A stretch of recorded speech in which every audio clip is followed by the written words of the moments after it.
Hey guys, tonight we're stepping into the dusty boots of a Silk Road merchant in the 8th century. And trust me, you're not going to smell great by the end of this.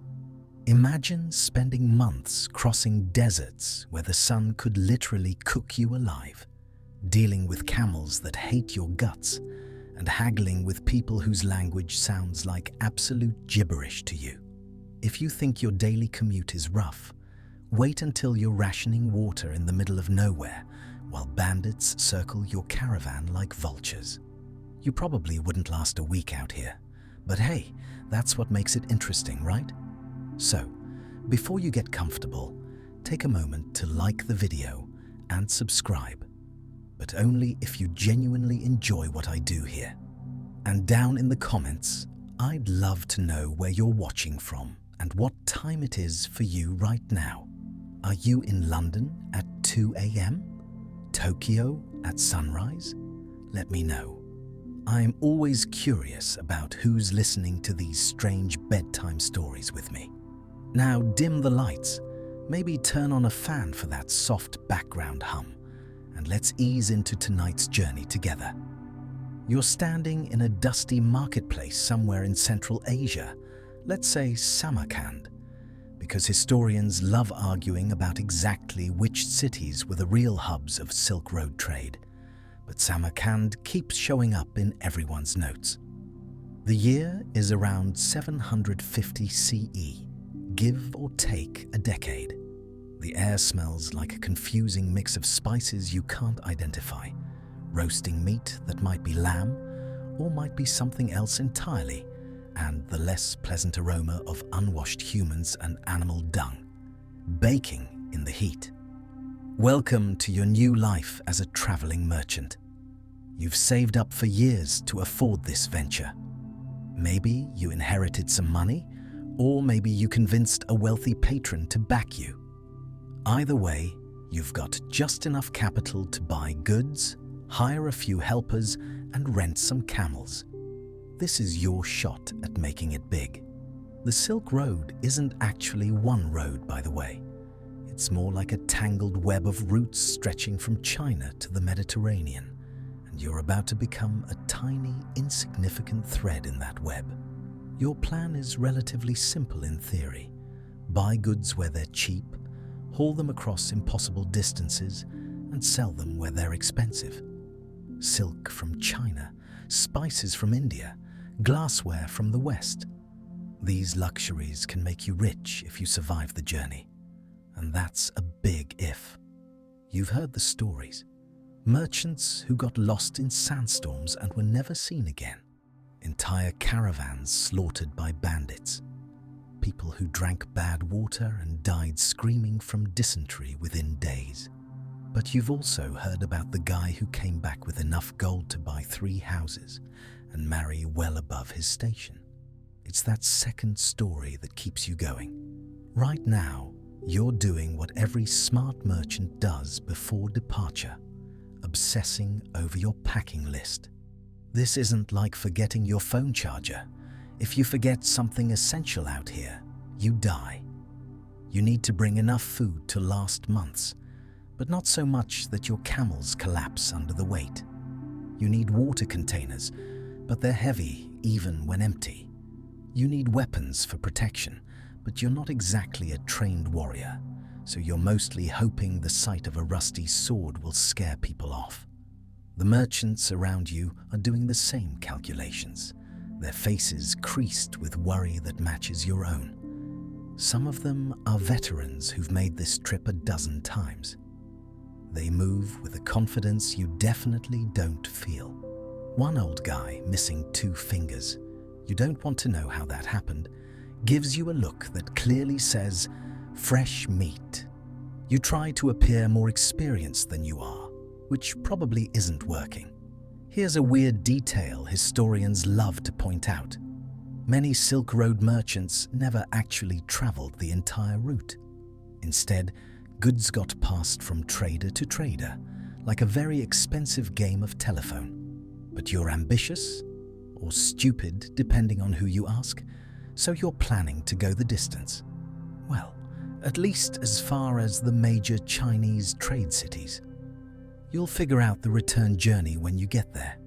The sun is starting to set, painting the sky in shades of orange and purple that would be beautiful if you weren't so anxious about everything that could go wrong. Tomorrow morning, you leave. Tonight, you're trying to sleep on a thin mat in a caravanserai, basically a medieval rest stop for traders, listening to a dozen other merchants snore, cough, and mutter in their sleep.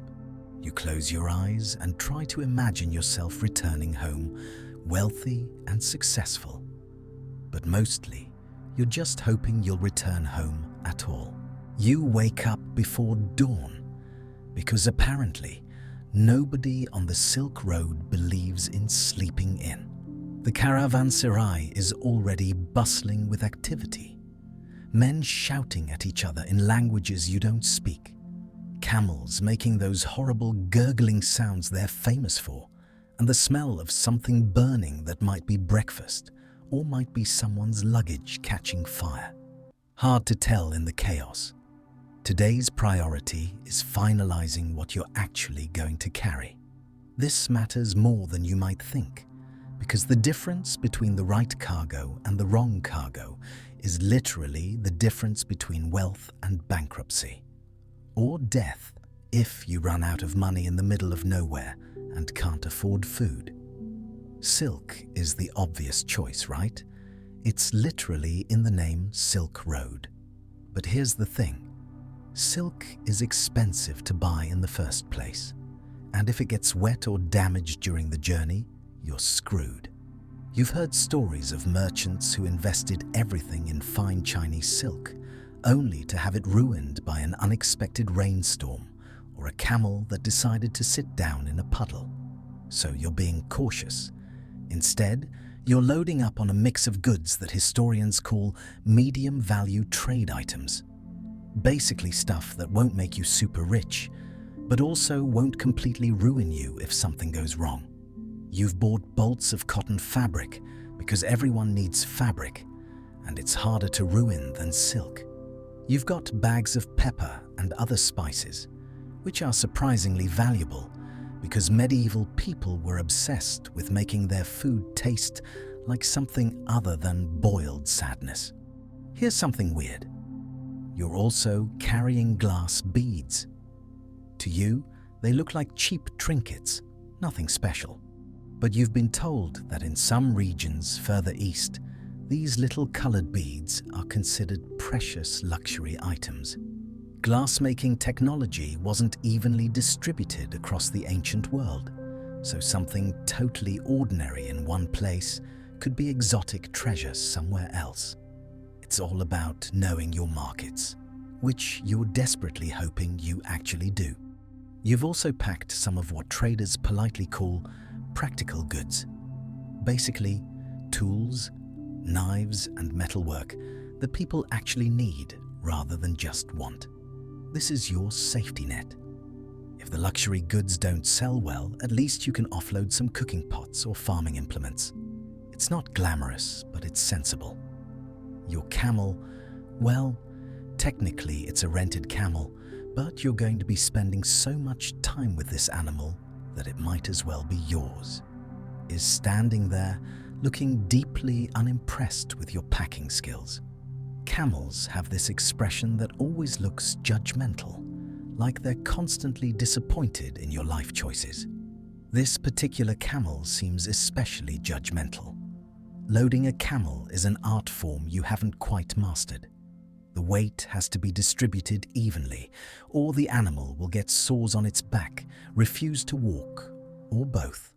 Your hired helper, a local guy who speaks maybe 10 words of your language, keeps repositioning your cargo and sighing dramatically, which you're pretty sure is the medieval equivalent of, "This idiot has no idea what he's doing." Other merchants around you are loading up more exotic items. You spot someone carefully wrapping what looks like precious stones in cloth.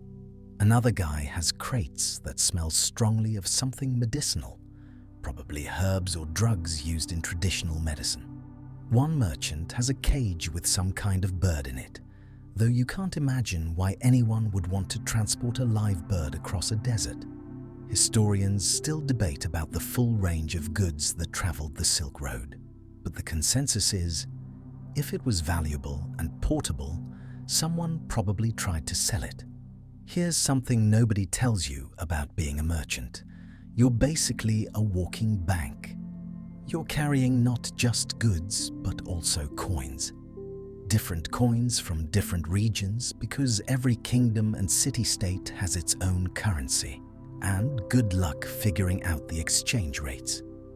You've got some gold coins sewn into the lining of your coat, because that's where you keep your emergency money. If bandits rob you, you're hoping they'll take the obvious stuff and miss the hidden stash. The weight of everything is staggering. Your camel can carry maybe 400 to 500 pounds. Accounts vary, and honestly, it depends on the camel's mood. But that's not as much as you'd think when you're talking about months of supplies plus trade goods. Every single item requires a cost-benefit analysis. Is that extra blanket worth the wait? What about that second pair of boots? As the sun climbs higher and the heat becomes oppressive, you're doing final checks. Water containers secured, food supplies tied down, trade goods wrapped and balanced, weapons accessible but not in a way that makes you look aggressive at checkpoints. You're as ready as you're ever going to be. The caravan leader, a grizzled guy who's apparently made this journey 30 times and lived to tell about it, starts shouting something in a language you partially understand. It's time to move. Your stomach does a nervous flip. This is it. You're actually doing this. You give your camel a tentative pat, which it completely ignores, and start walking. The adventure has officially begun, and you're already sweating. Let's talk about your camel, because you're going to be spending more time with this animal than with any human for the next several months, and you already hate each other. Camels are, objectively speaking, incredible animals.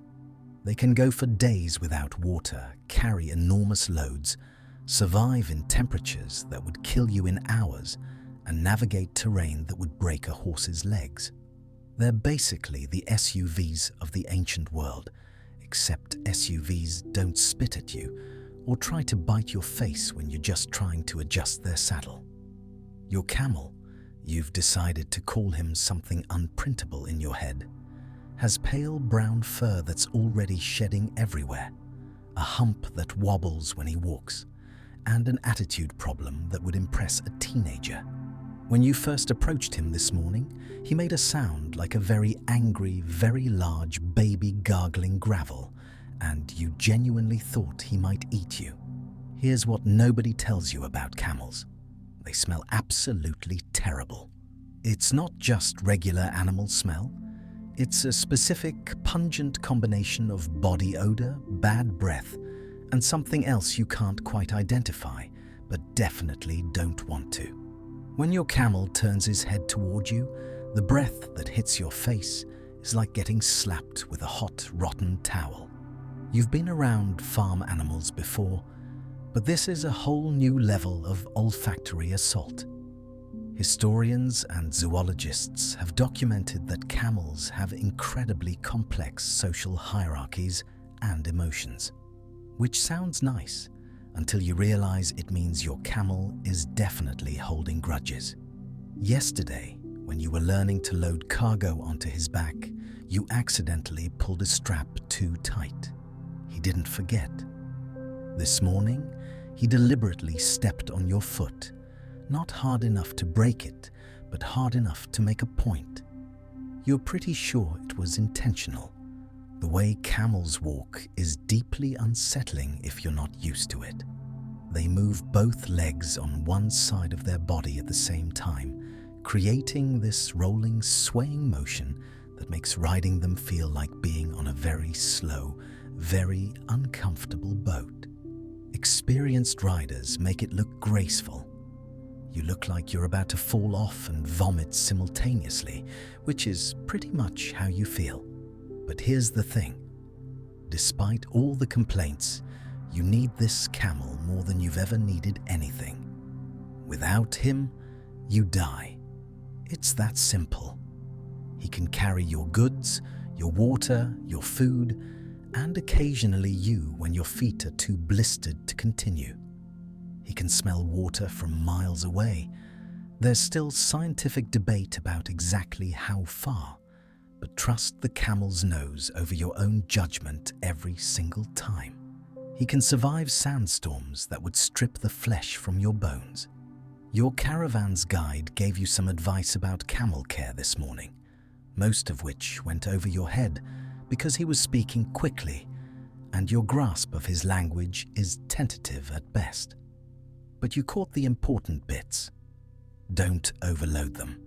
Let them rest in the heat of the day, and for the love of everything holy, don't get too close to their back legs because they can kick in any direction, including sideways, which seems physically impossible, but apparently isn't.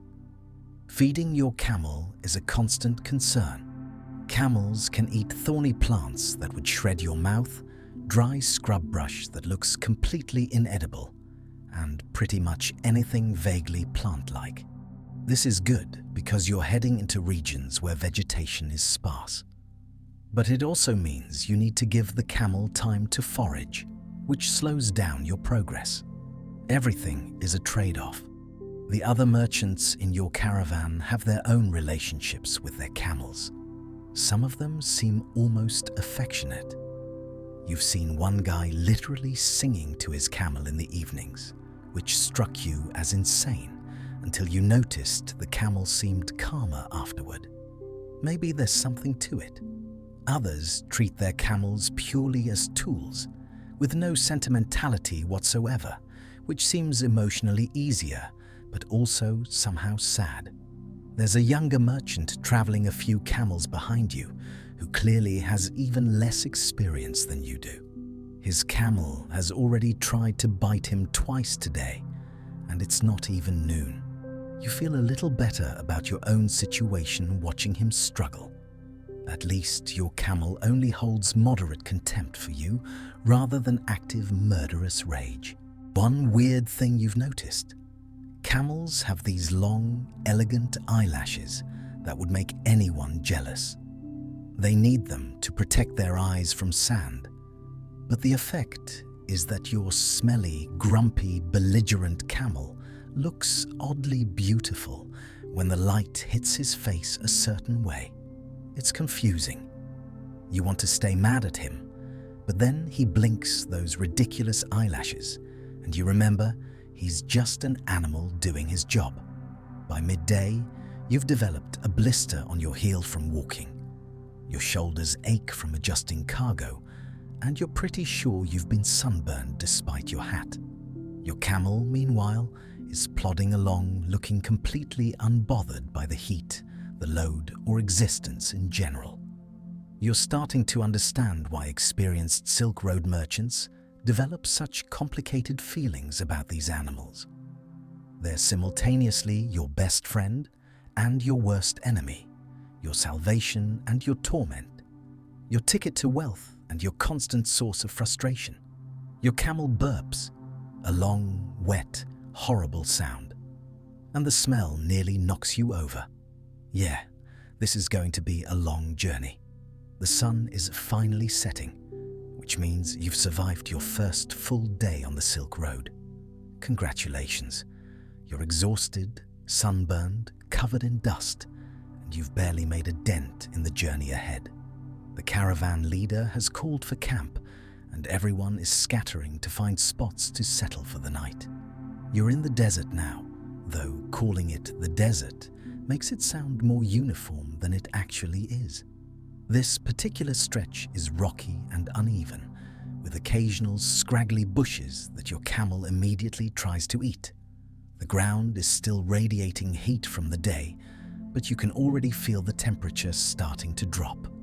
In a few hours, you're going to be freezing, which seems impossible right now, while you're still sweating through your clothes.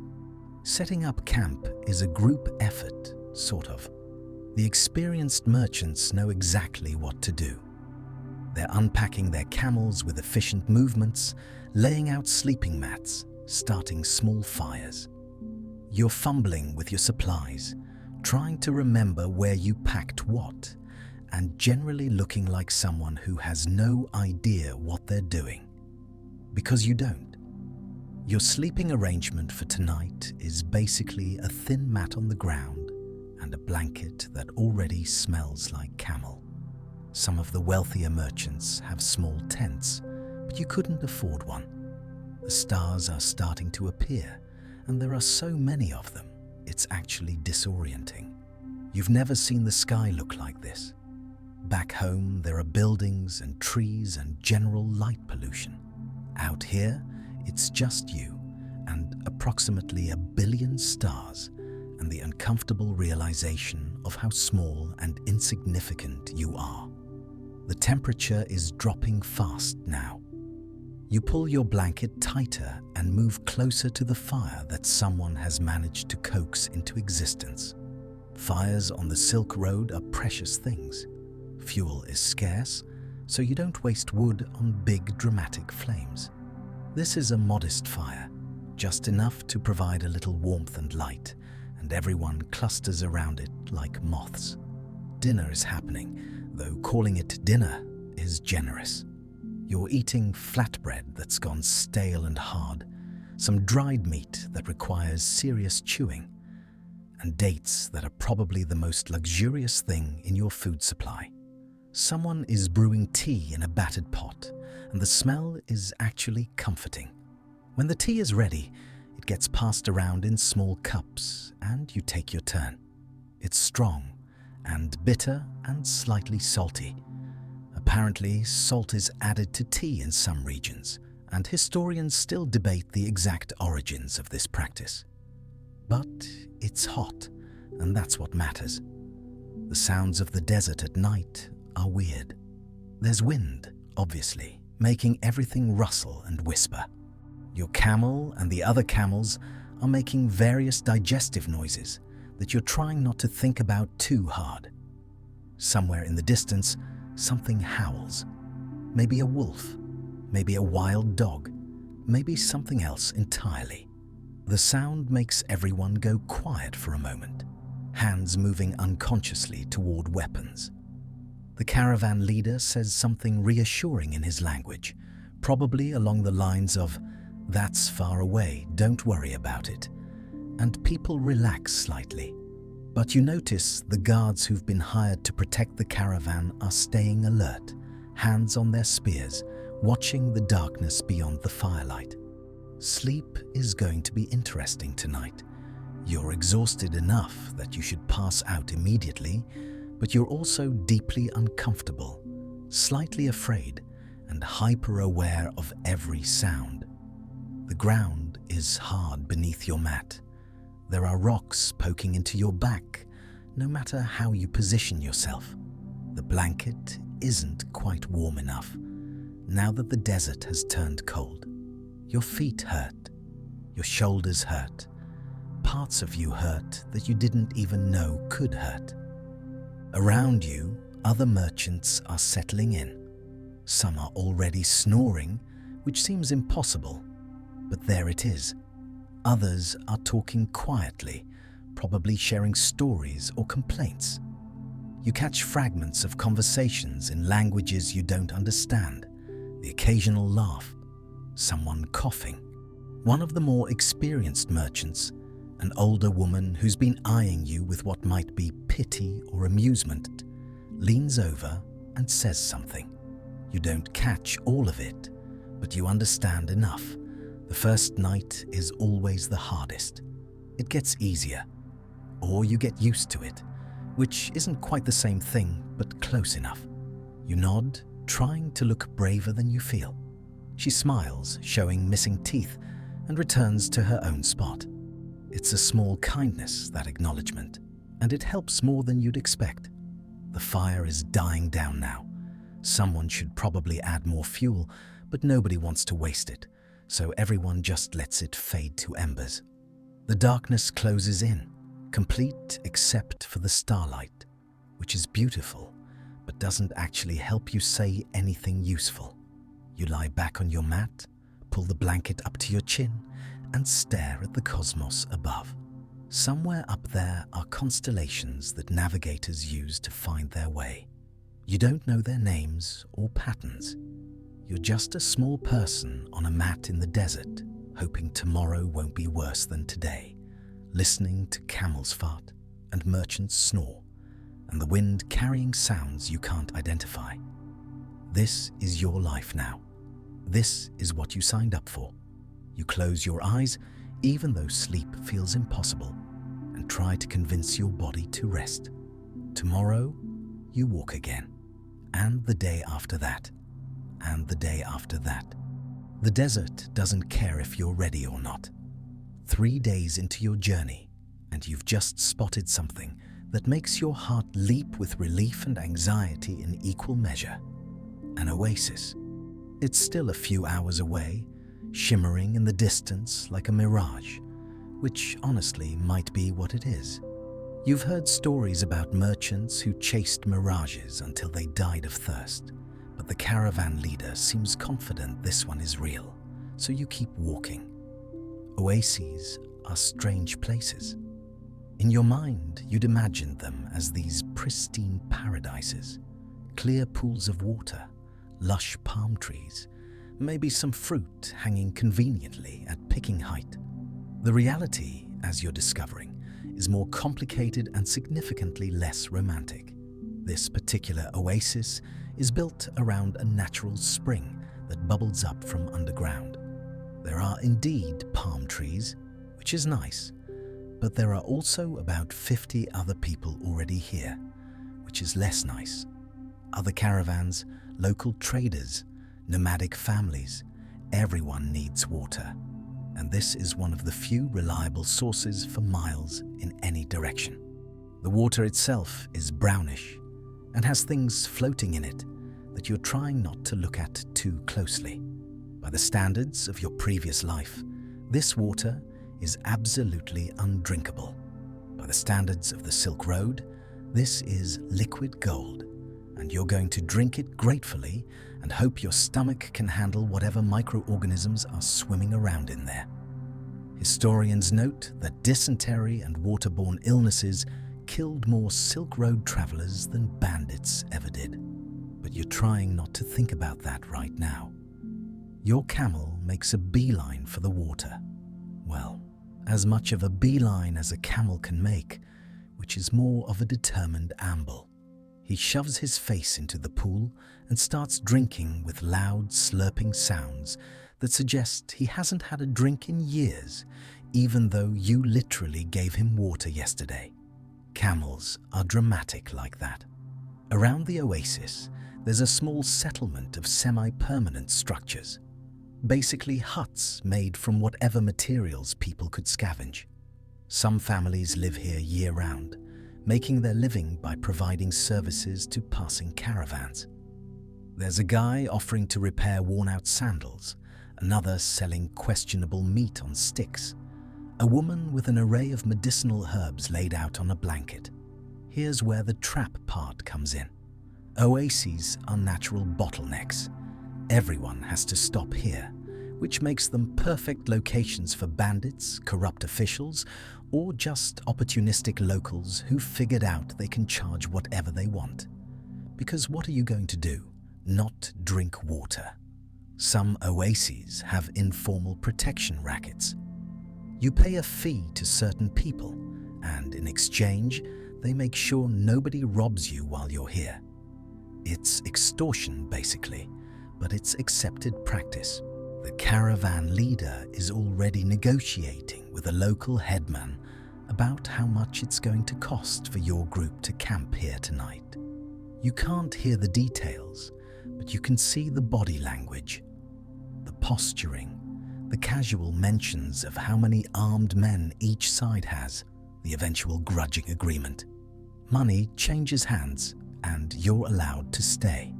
The amount seemed excessive to you, But the experienced merchants just shrug.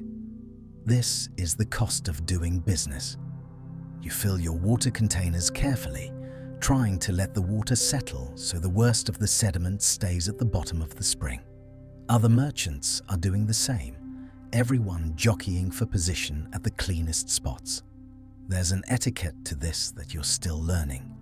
Older merchants get priority, women get respect, and everyone avoids directly shoving, even though we're all thinking about it. The shade from the palm trees is incredible after days in the direct sun. You find a spot and just sit for a moment, feeling your body relax in a way it hasn't since you left the city. Other travelers are scattered around, some sleeping, some repairing equipment, some engaged in impromptu trading.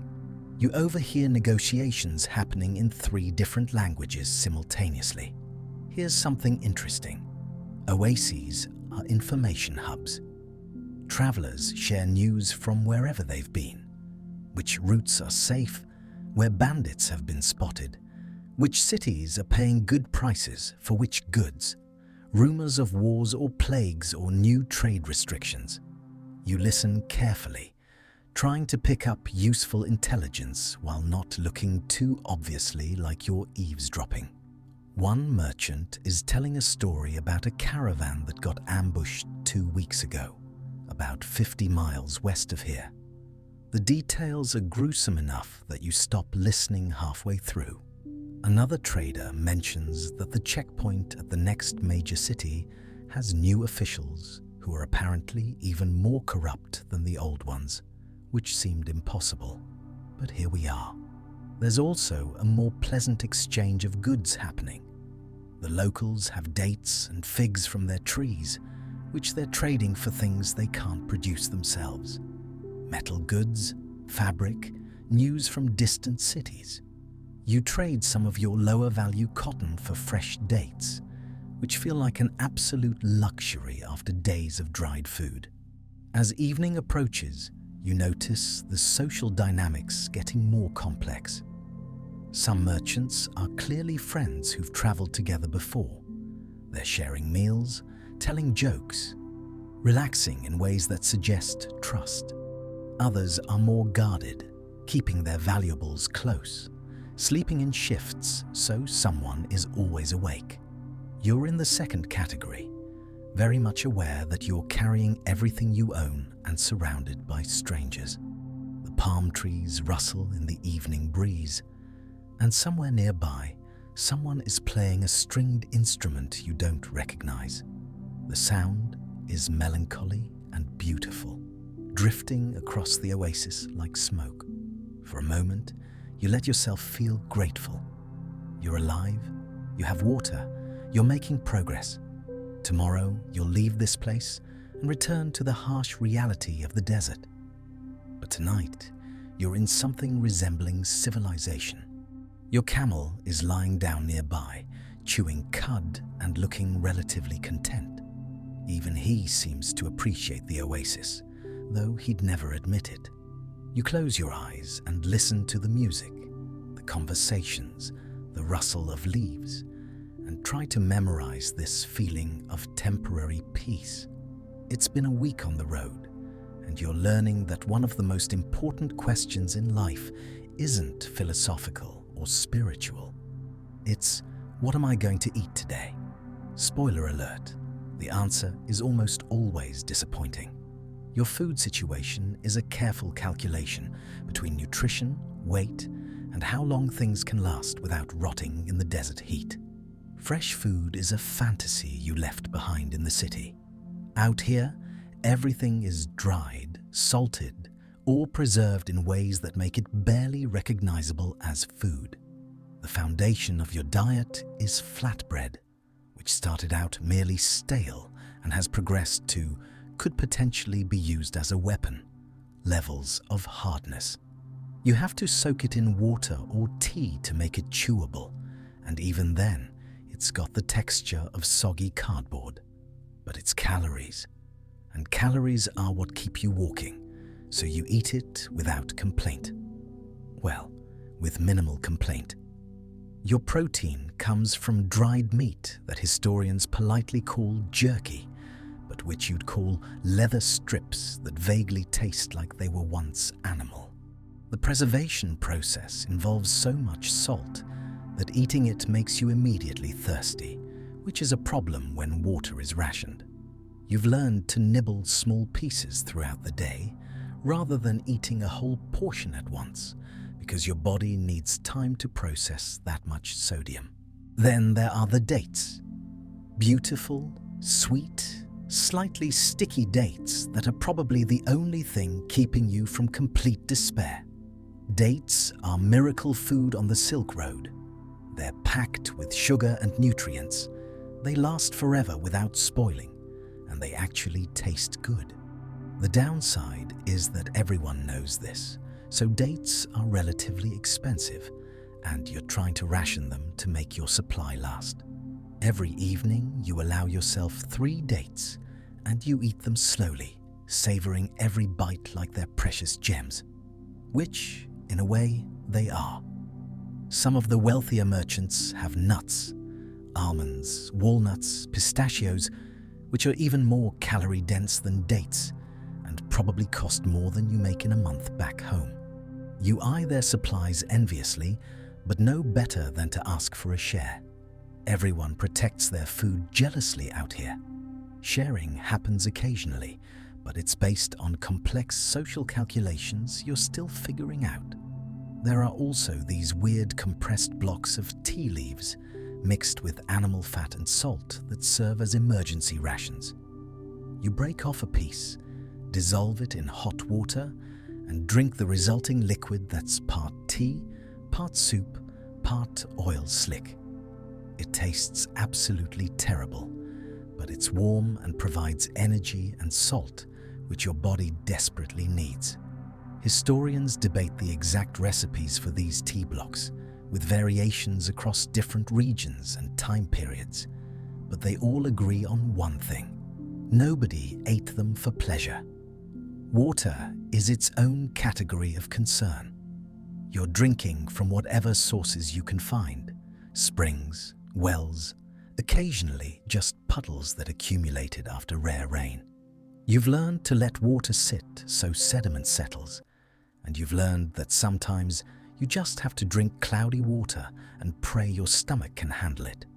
Some merchants swear by adding certain herbs to water to make it safer, though whether this actually works or is just superstition is still debated among historians. The act of eating has become totally utilitarian. Back home, meals were social events. You'd sit down with family or friends, take your time, enjoy the food and conversation. Out here, you eat while walking, or during brief rest stops, or while managing your camel. Food is fuel, nothing more. You shovel it in, you keep moving. Here's a weird detail. Your taste buds are changing. Things that would have seemed inedible a week ago now seem acceptable. Your standards have dropped so dramatically that when you found a piece of dried fruit that wasn't completely covered in dust, you felt genuinely excited. This is what the desert does to you. It recalibrates your expectations downward until you're grateful for the bare minimum. Some merchants are better prepared than others. There's one guy who apparently planned ahead and brought dried vegetables, onions, some kind of greens, which he occasionally adds to hot water to make something resembling soup. Everyone watches him eat with barely concealed envy. You've made a mental note that if you survive this journey and ever do it again, you're investing in dried vegetables. The locals you encounter at various stops along the route sometimes have fresh food, bread that's actually soft, cheese, occasionally even cooked meat. But the prices are astronomical because they know you're desperate. You've learned to haggle, though your language skills are limited. So mostly you just point at things and make facial expressions until you reach an agreement. There's also the constant background concern about food poisoning. Several people in your caravan have had digestive issues. You can tell by the frequent urgent dashes away from camp, the pained expressions, the general misery. So far, you've been lucky, but you know it's probably just a matter of time. Food safety wasn't exactly a developed science in the 8th century, and sell-by dates won't be invented for another 1,000 years or so.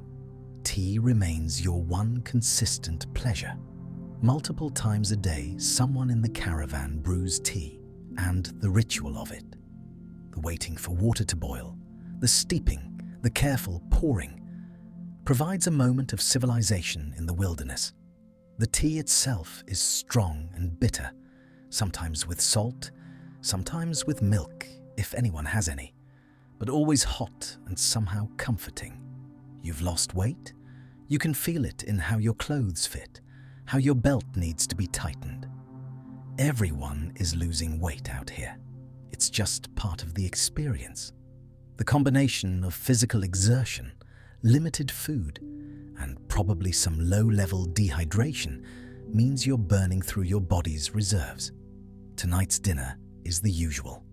Hard bread soaked in tea, a strip of dried meat, 2 dates because you're feeling slightly sorry for yourself. You eat slowly, trying to make it last, watching the sun set and painting the desert in shades of orange and pink. Your camel is eating some thorny plant that looks completely inedible, chomping away with apparent satisfaction. You wonder what people back home are eating right now. Probably something warm and fresh and seasoned with actual spices instead of just salt and desperation.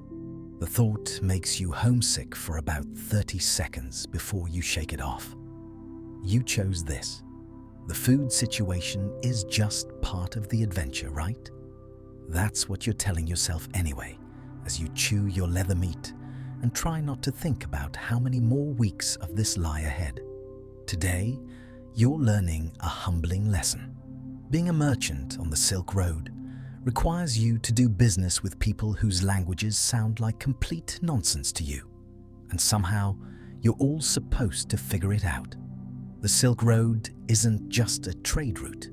It's a massive, chaotic meeting point of cultures. And at any given moment, you might be surrounded by people speaking Persian, Sogdian, Arabic, various Turkish languages, Chinese dialects, and probably a dozen others you can't even identify. You speak exactly one language well, have a very rough grasp of one or two others, and that's about where your linguistic abilities end. Your main strategy for communication is what historians might politely call multilingual negotiation, but what you'd call pointing and hoping for the best. You point at goods, you hold up fingers to indicate quantities, you make facial expressions that you hope convey, "Is this a fair price?" versus, "Are you actively trying to rob me?" It's exhausting and frequently embarrassing. Here's a situation you encountered this morning. You wanted to buy some lamp oil from a merchant at a small trading post. Simple transaction, right? Except he speaks a language you don't recognize, and you speak a language he clearly doesn't understand. So you pointed at the oil. He nodded. You held up some coins. He shook his head and said something that sounded annoyed. You tried different coins. More head shaking. Eventually, another merchant who spoke both languages wandered over and translated, and it turned out the oil seller didn't want coins at all. He wanted to trade for goods. Specifically, he wanted fabric. This took about 20 minutes to establish, and by the end, all 3 of you were frustrated. The truly experienced Silk Road merchants have a solution to this. They learn bits and pieces of every language they encounter. Not fluently, nobody expects that, but enough to conduct basic transactions. Numbers are crucial, obviously. How much? Too expensive. I'll give you this instead. These phrases in multiple languages are worth their weight in gold. You're trying to pick them up, repeating words you hear, testing them out on patient or impatient traders who either help you or laugh at your pronunciation? Probably both. There's also a kind of trade language that's emerged. Historians call it a lingua franca, though there's still debate about exactly what form it took in different regions and time periods. It's a simplified pidgin that mixes vocabulary from major trade languages, and everyone on the route knows at least some of it. You're learning it too, though mostly through embarrassing trial and error. Gestures help, but gestures are treacherous because they don't mean the same thing everywhere. You've already accidentally insulted someone with a hand gesture that was perfectly polite back home, but apparently means something rude in their culture. The resulting argument required multiple interpreters and nearly got you kicked out of a market. You're much more careful with your hands now. Numbers are their own nightmare. Different cultures use different systems, and you're constantly doing mental math to convert between them. Someone offers you a price. You try to calculate if it's fair, but you're thinking in your numerical system while they're using theirs, and somewhere in the translation, everyone gets confused. You've started carrying a small counting board, basically a board with pebbles that you can move around to demonstrate quantities visually. It's clunky, but it works better than trying to explain numbers verbally. The funny moments come when you think you've successfully communicated something, only to discover you've completely misunderstood. Last week, you thought you'd negotiated a place to sleep for the night. You showed up at what you believed was an inn, proud of your communication skills, only to discover you'd actually agreed to help unload someone's caravan in exchange for dinner. No sleeping arrangements involved. You did the work because backing out seemed worse than admitting your mistake, and you learned some new vocabulary in the process. Mostly curse words. Writing is even more complicated than speaking.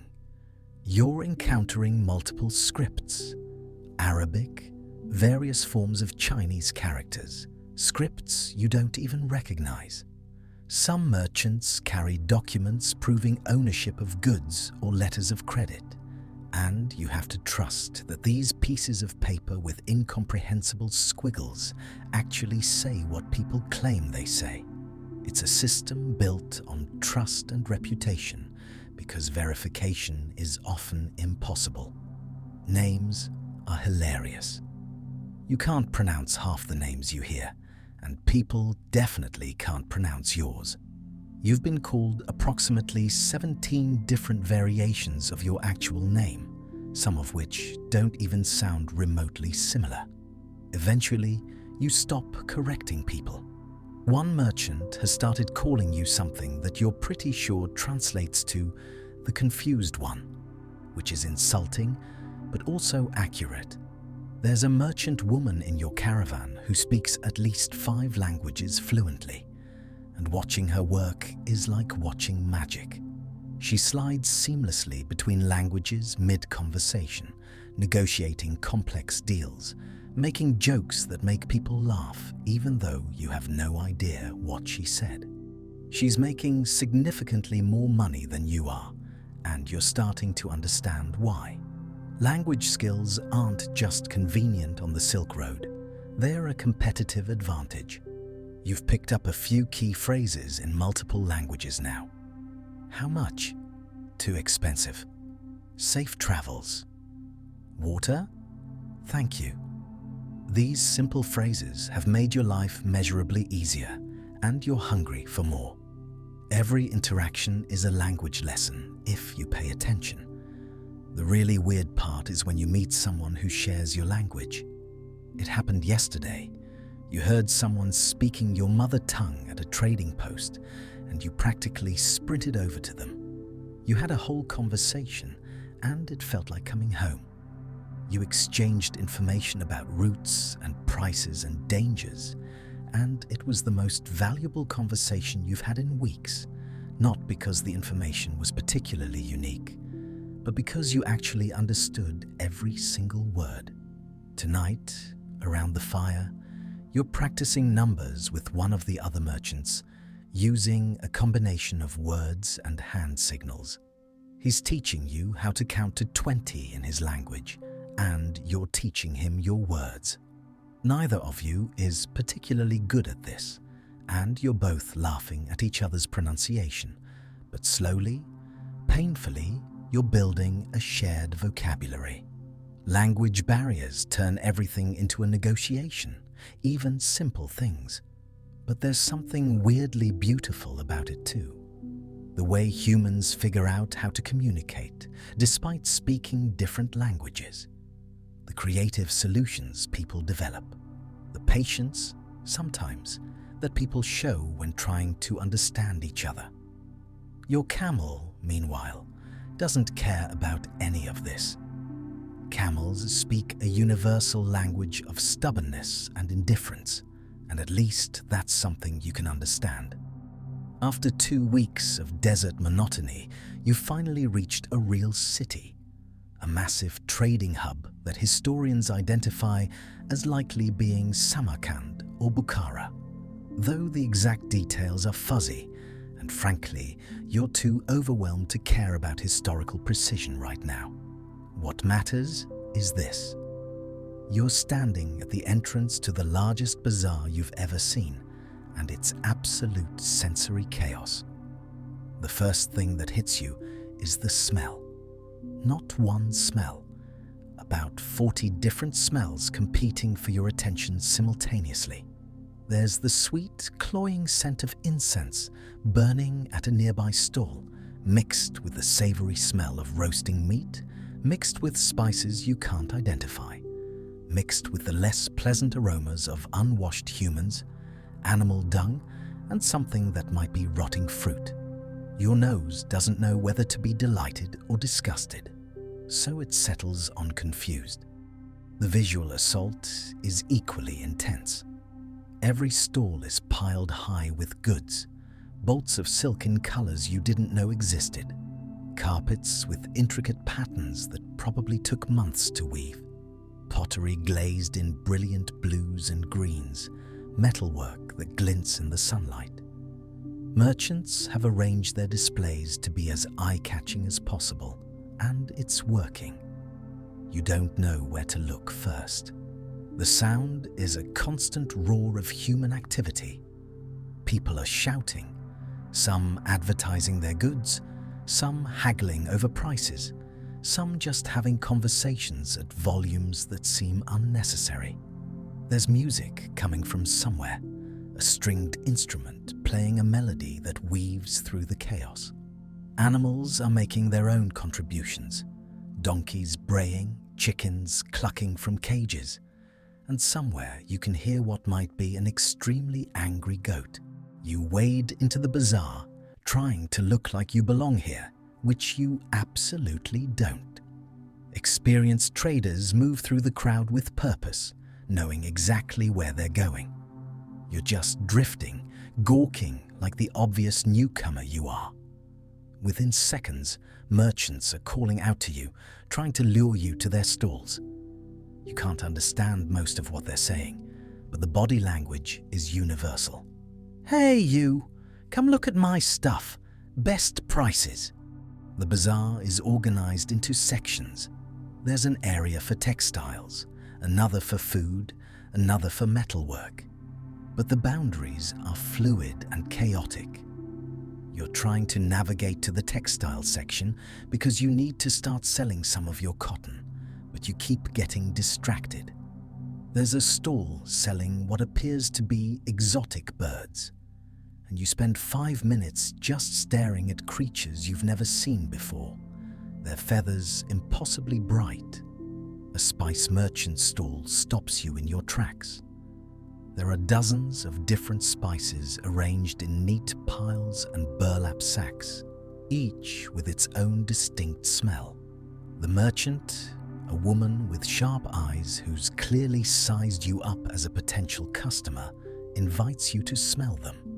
She's speaking a language you partially understand, pointing at each spice and naming it.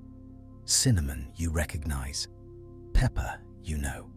But there are others that are completely foreign to you, and she's explaining their uses through a combination of words and gestures. This one for cooking, this one for medicine, this one for, you're not entirely sure, but she made a gesture that suggested either spiritual purposes or possibly digestive issues. The haggling is happening everywhere around you, and it's like watching a complex dance. Buyers and sellers go back and forth, both parties acting offended at various points, dramatic gestures flying, until somehow they reach an agreement that both pretend to be unhappy about, but actually seems fair.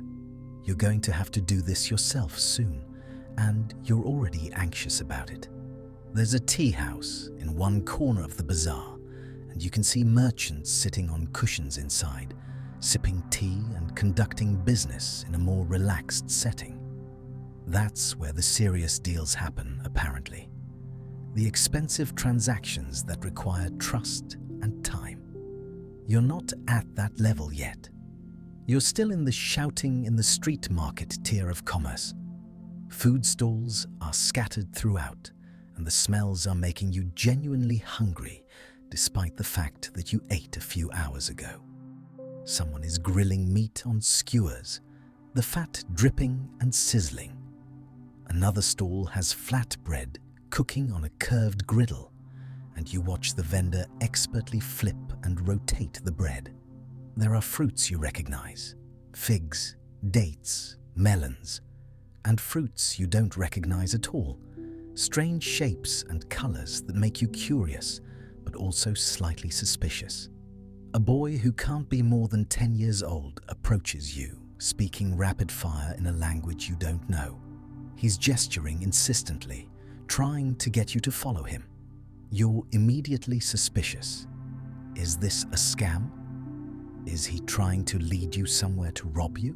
But other merchants seem unbothered by similar children, and you realize these are probably guides who work for commissions from particular stalls. You shake your head politely, and the boy immediately loses interest and moves on to the next potential customer. The crowd is diverse in a way that's genuinely fascinating. You see people in clothing styles from a dozen different cultures. Elaborate robes, simple tunics, head coverings of every imaginable style. Some people are clearly wealthy, dripping with jewelry and fine fabrics.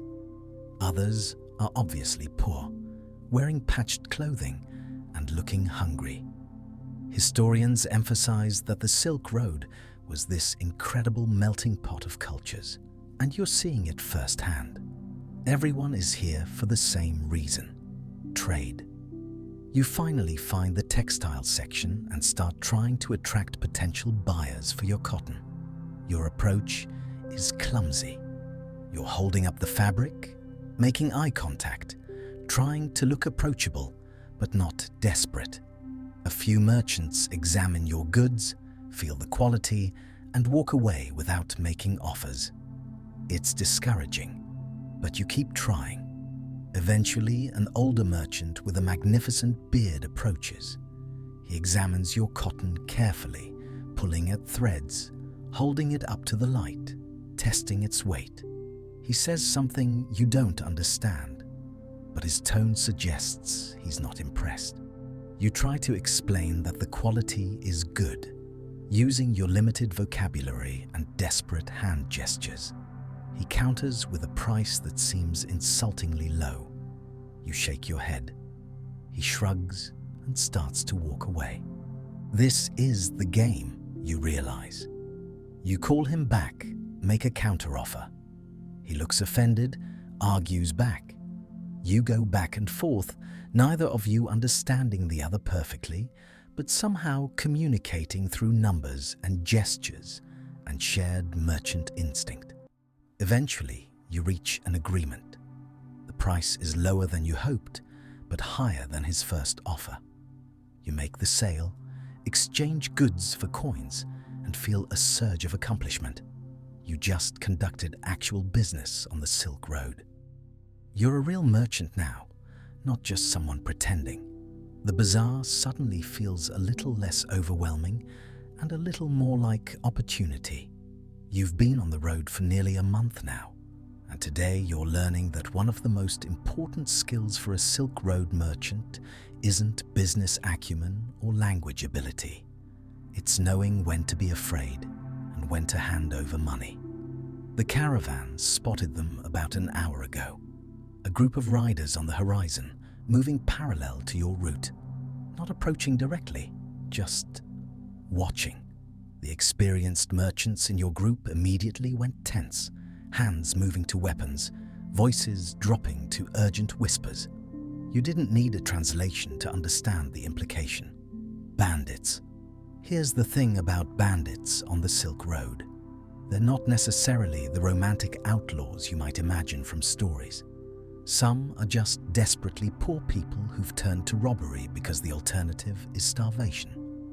Others are organized groups who treat this as a legitimate business. They control certain routes, charge protection fees, and generally operate like a mafia.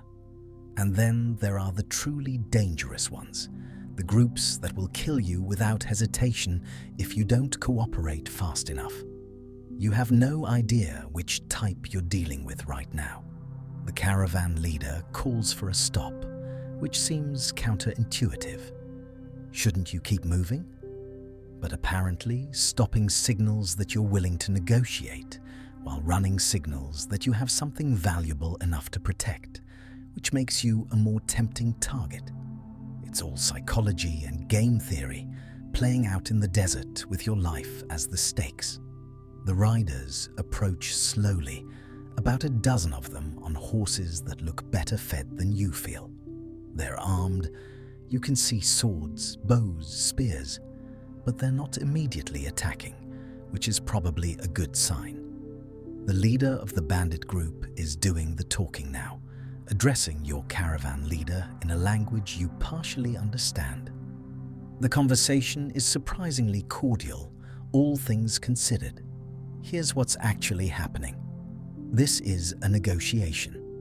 The bandits are essentially saying, "We control this route. You pay us a fee to pass safely." It's not technically legal, but out here, legality is a flexible concept. The question is how much they're going to demand and whether your caravan leader will agree to pay it. Your caravan leader is playing his part too.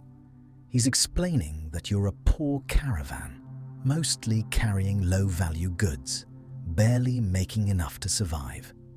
This is partially true and partially theatre. He's poor-mouthing, trying to get the price down.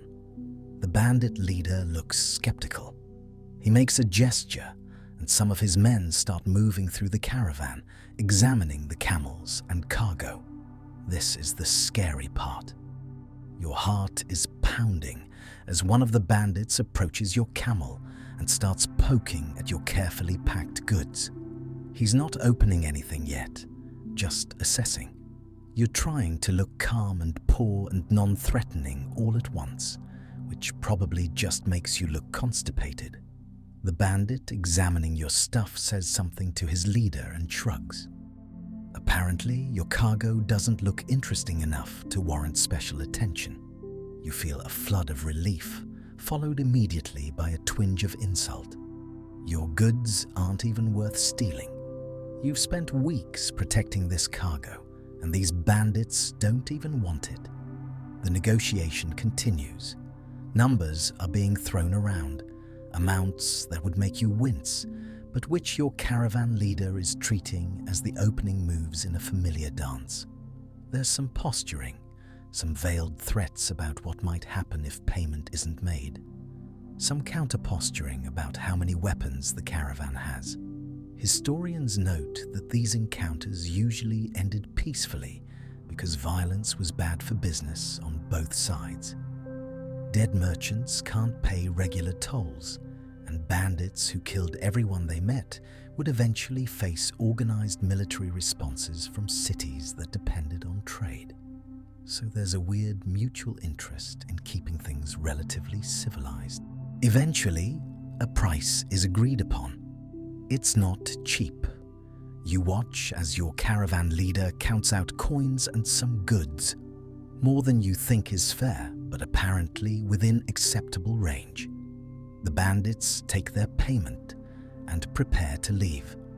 Before they go, their leader says something that sounds almost friendly, possibly along the lines of "safe travels," or maybe "see you next time." And just like that, they ride off. The entire encounter lasted maybe 30 minutes, and nobody was hurt. You just paid what amounts to a toll to use this route, collected by armed men who have no official authority. Welcome to commerce in the 8th century. But not all encounters end so smoothly. One of the merchants in your caravan is telling a story about a different route he took last year, where the bandits weren't interested in negotiation. They wanted everything, and they were willing to kill for it. He escaped by abandoning his cargo and running, which saved his life but ruined him financially. He's still trying to recover from that loss, which is why he's traveling with this caravan now. He can't afford to go alone. There are strategies for protecting yourself beyond just paying tolls. Some merchants hire armed guards, though guards are expensive and occasionally turn out to be bigger thieves than the bandits. Some merchants travel in large caravans specifically because there's safety in numbers. Bandits are less likely to attack a group of 50 than a group of 5. Some merchants try to look poor by wearing shabby clothes and hiding their valuables, though this only works if the bandits don't decide to search thoroughly. The corruption isn't limited to bandits either. You're learning that official checkpoints can be just as expensive. There are border crossings where customs officials demand taxes that seem excessive, inspections that are clearly just excuses to extort bribes, delays that mysteriously resolve themselves once money changes hands. The line between legitimate government official and bandit with paperwork is sometimes very thin. You're developing a small stash of bribe money, coins that you keep separate from your main funds, specifically for situations like this. It's just part of the budget, like food or water. If you want to move goods along the Silk Road, you're going to pay various people along the way, whether they have official authority or not. The psychological toll is real. Every time you see riders in the distance, your stress level spikes. Every checkpoint makes you anxious about how much it's going to cost. You're constantly calculating, is this route worth the fees and risks? Should you have taken a different path? Are you going to make enough profit to justify all of this? Your camel, naturally, is completely unbothered by all the drama. While you were having a minor panic attack about potential robbery, your camel was chewing on some dried grass and looking bored. At least one of you is relaxed. As evening falls and you make camp, the mood in the caravan is subdued. Everyone is mentally calculating how much today's toll cost them and adjusting their expected profits downward. You're doing the same math, watching your potential earnings shrink with each unexpected expense. But you're still alive, your goods are intact, and you're still moving forward.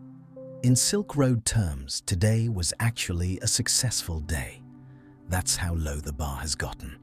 Let's talk about something nobody warned you about before this journey: the complete and utter absence of anything resembling hygiene. You smell terrible. Everyone smells terrible. Everything smells terrible. And there's absolutely nothing you can do about it. It's been over a month since you left the city, and in that time, you've had exactly 2 opportunities to properly wash, both at Oases, where there was enough water that using some for bathing didn't seem criminally wasteful. Even then, bathing is a generous term for what you did. You splashed some water on your face and arms, tried to rinse some of the dust out of your hair, and called it good enough. A real bath. The kind where you'd actually submerge your body in clean water. That's a luxury from another lifetime.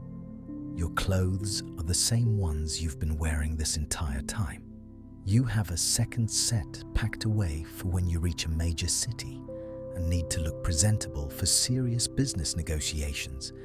But day to day, you're wearing the same sweat-stained, dust-covered, increasingly threadbare outfit.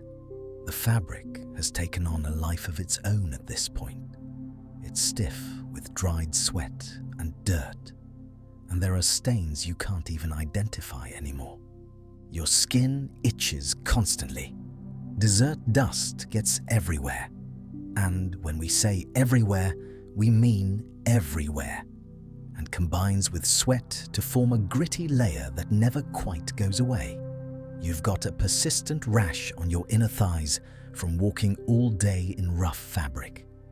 Your feet are a disaster of blisters, calluses, and general misery.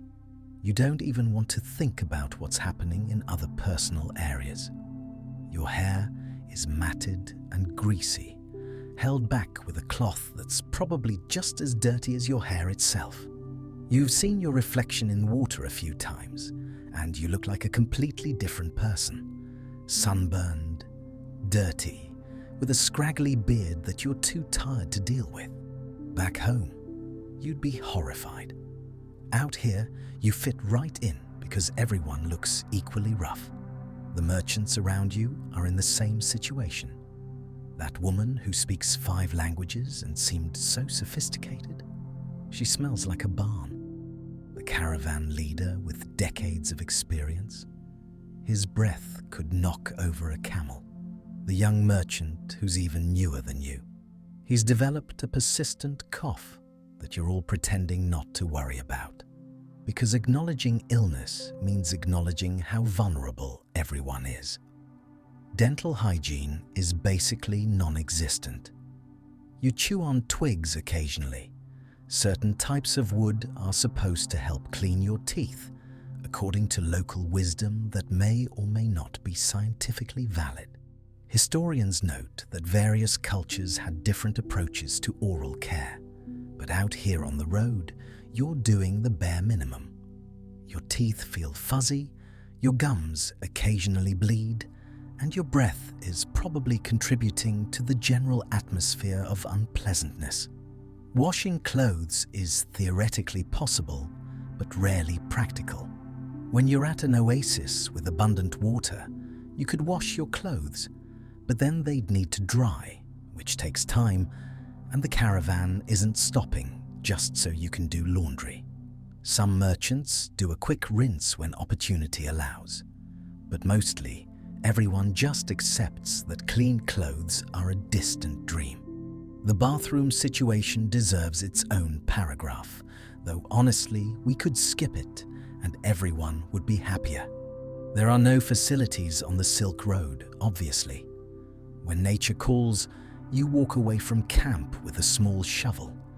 Do your business, bury it, and try not to think about how undignified this all is.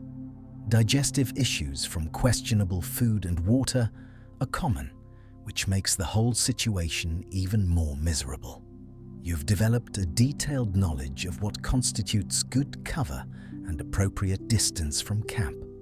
Information you never wanted but now possess. Privacy is essentially impossible. You're traveling with dozens of other people, camping in close quarters, and everyone can hear and smell everything everyone else is doing. Modesty becomes a negotiable concept pretty quickly. You've seen more of your fellow merchants' personal moments than you ever wanted to, and they've seen yours. There's an unspoken agreement to just not acknowledge any of it. Hand washing? With what water? You wipe your hands on your already dirty clothes and hope for the best. You're probably touching your face with dirty hands, eating with dirty hands, handling goods with dirty hands. It's amazing any of you are still alive. Honestly, though several people have gotten sick along the way. That coughing merchant. He's not the only one dealing with illness, just the most obvious case. Your body has adapted in ways you didn't know were possible. You've stopped producing as much sweat, partly dehydration, partly acclimatization. Your sense of smell has dulled, which is probably a survival mechanism because if you could fully smell yourself and everyone else, you'd go insane.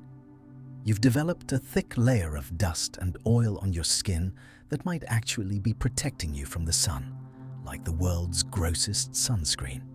The irony is that you're carrying valuable goods, fine fabrics, spices, items that will be sold to wealthy people who definitely care about cleanliness, while personally embodying the opposite of refinement. You're a walking contradiction, a filthy merchant transporting luxury items. Some of the more fastidious merchants try to maintain standards. They've brought perfumed oils that they dab on themselves, though mixing perfume with sweat and dirt just creates a different kind of bad smell. They comb their beards, trim their nails with small knives, and make efforts that seem both admirable and futile given the circumstances. There's a rumor that when you reach the major Chinese trading cities, there are actual bathhouses, buildings dedicated to washing with hot water and everything. This sounds like absolute paradise, and you're not even sure if you believe it. Hot water, used just for cleaning. It seems like a ridiculous waste of resources, but you're desperately hoping it's true. Your camel, by the way, also smells terrible, but camels always smell terrible, so there's no change there. At least he's consistent. You've reached a point where you barely notice the smell anymore, your own or anyone else's. It's just the default state of existence. When you eventually return to civilization and encounter truly clean people, you're probably going to be shocked by how weird they smell. Soap and clean water will seem unnatural after months of embracing filth as a lifestyle.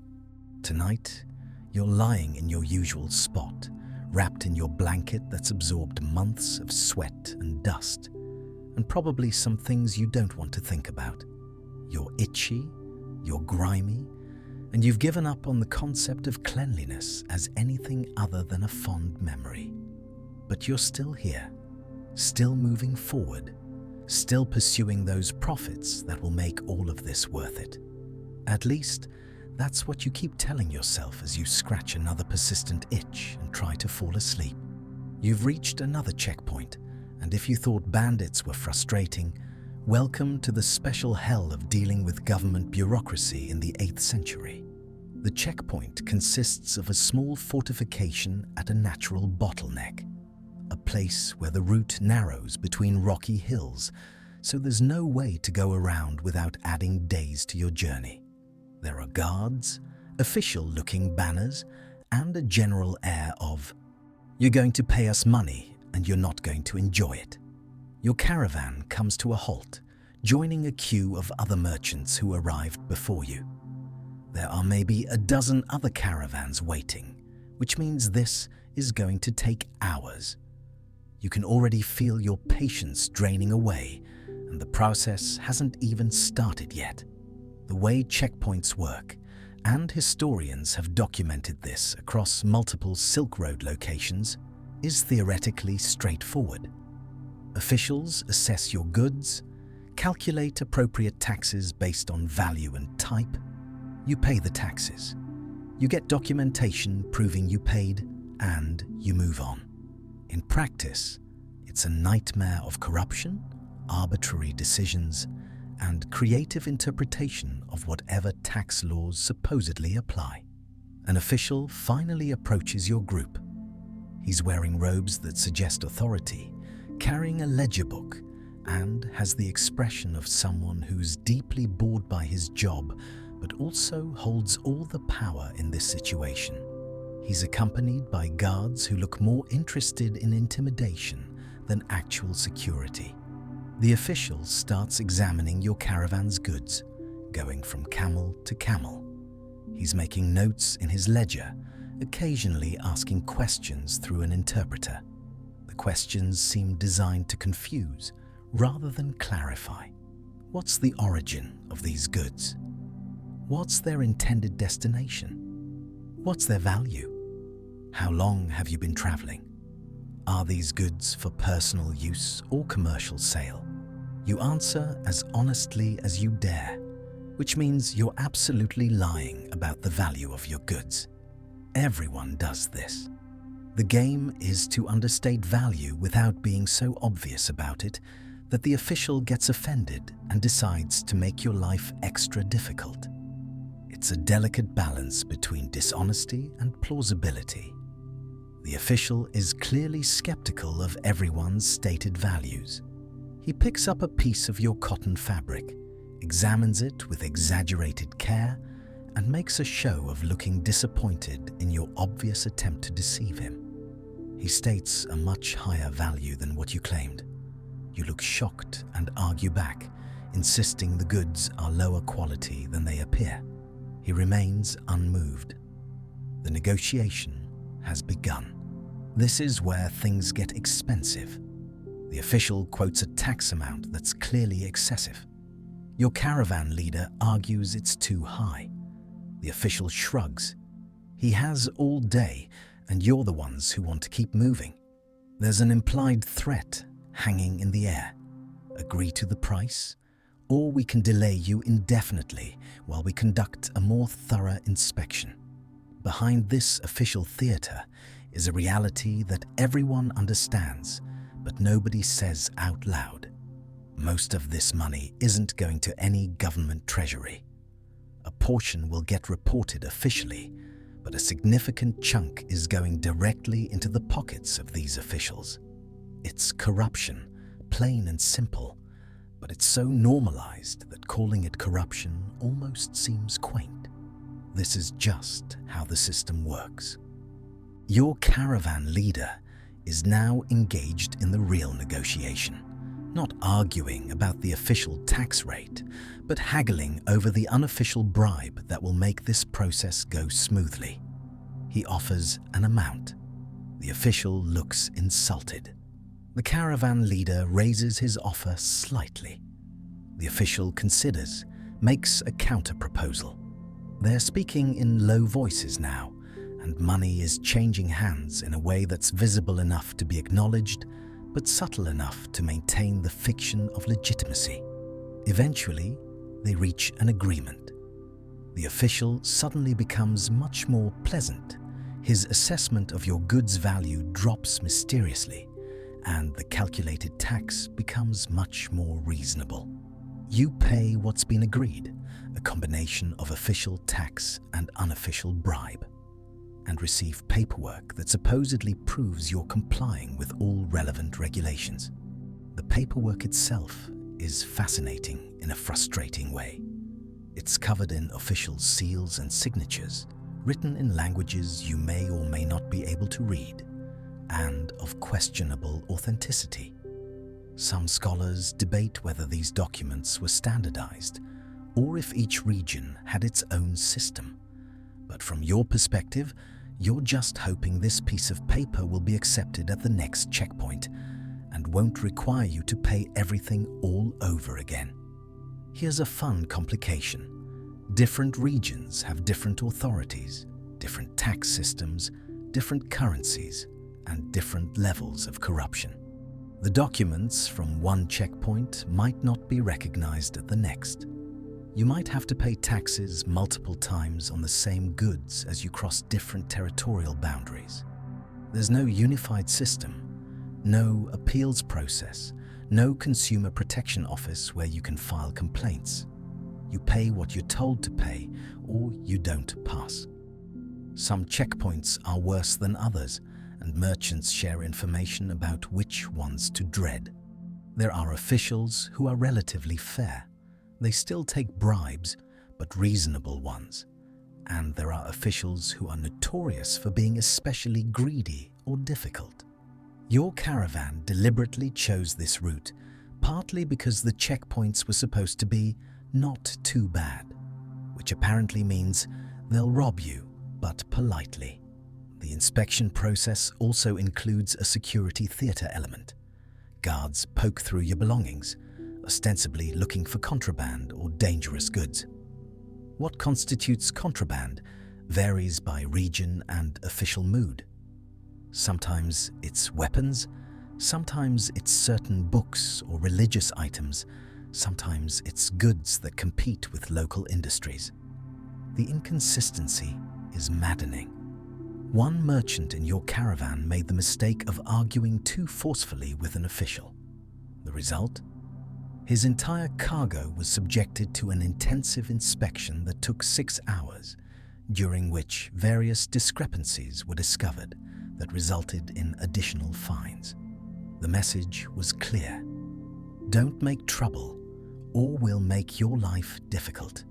The merchant paid his extra fines with barely concealed fury, and everyone else learned the lesson. You also need to be careful about the currency you use for payment. Some officials prefer certain coins over others, and the exchange rates they offer are never in your favor. You're constantly doing mental math, trying to calculate whether you're being robbed a little or a lot, and whether it's worth arguing about. The waiting is its own torture. Even after your caravan has been assessed and paid, you're waiting for official clearance to proceed. The guards need to verify the paperwork. The official needs to make his notes. Everything needs to be properly recorded. Time moves slowly when you're standing in the sun, watching bureaucracy happen at its own pace. Finally, after what feels like half a day, but was probably only 3 hours, your caravan is cleared to proceed. You pack up, get your camel moving, and leave the checkpoint behind. The mood is subdued. Everyone is calculating how much today's taxes just cost them and adjusting their profit expectations downward again. Your camel, who was forced to stand still for hours during all of this, is now refusing to walk at a reasonable pace, apparently in protest. Even the camel resents checkpoint bureaucracy. You can't blame him. As you move away from the checkpoint, already dreading the next one, you reflect on an uncomfortable truth. The Silk Road might be this great symbol of trade and cultural exchange, but it's also a series of points where people with power extract money from people without it. The history books make it sound romantic. The reality is expensive and exhausting. Today, you've encountered something that's making your brain hurt more than the desert sun ever could. The sheer diversity of religions, beliefs, and spiritual practices along the Silk Road. You're starting to realize that navigating different gods and taboos might be more complicated than navigating the actual route. This morning, you shared breakfast near a group of Buddhist monks who were traveling with your caravan.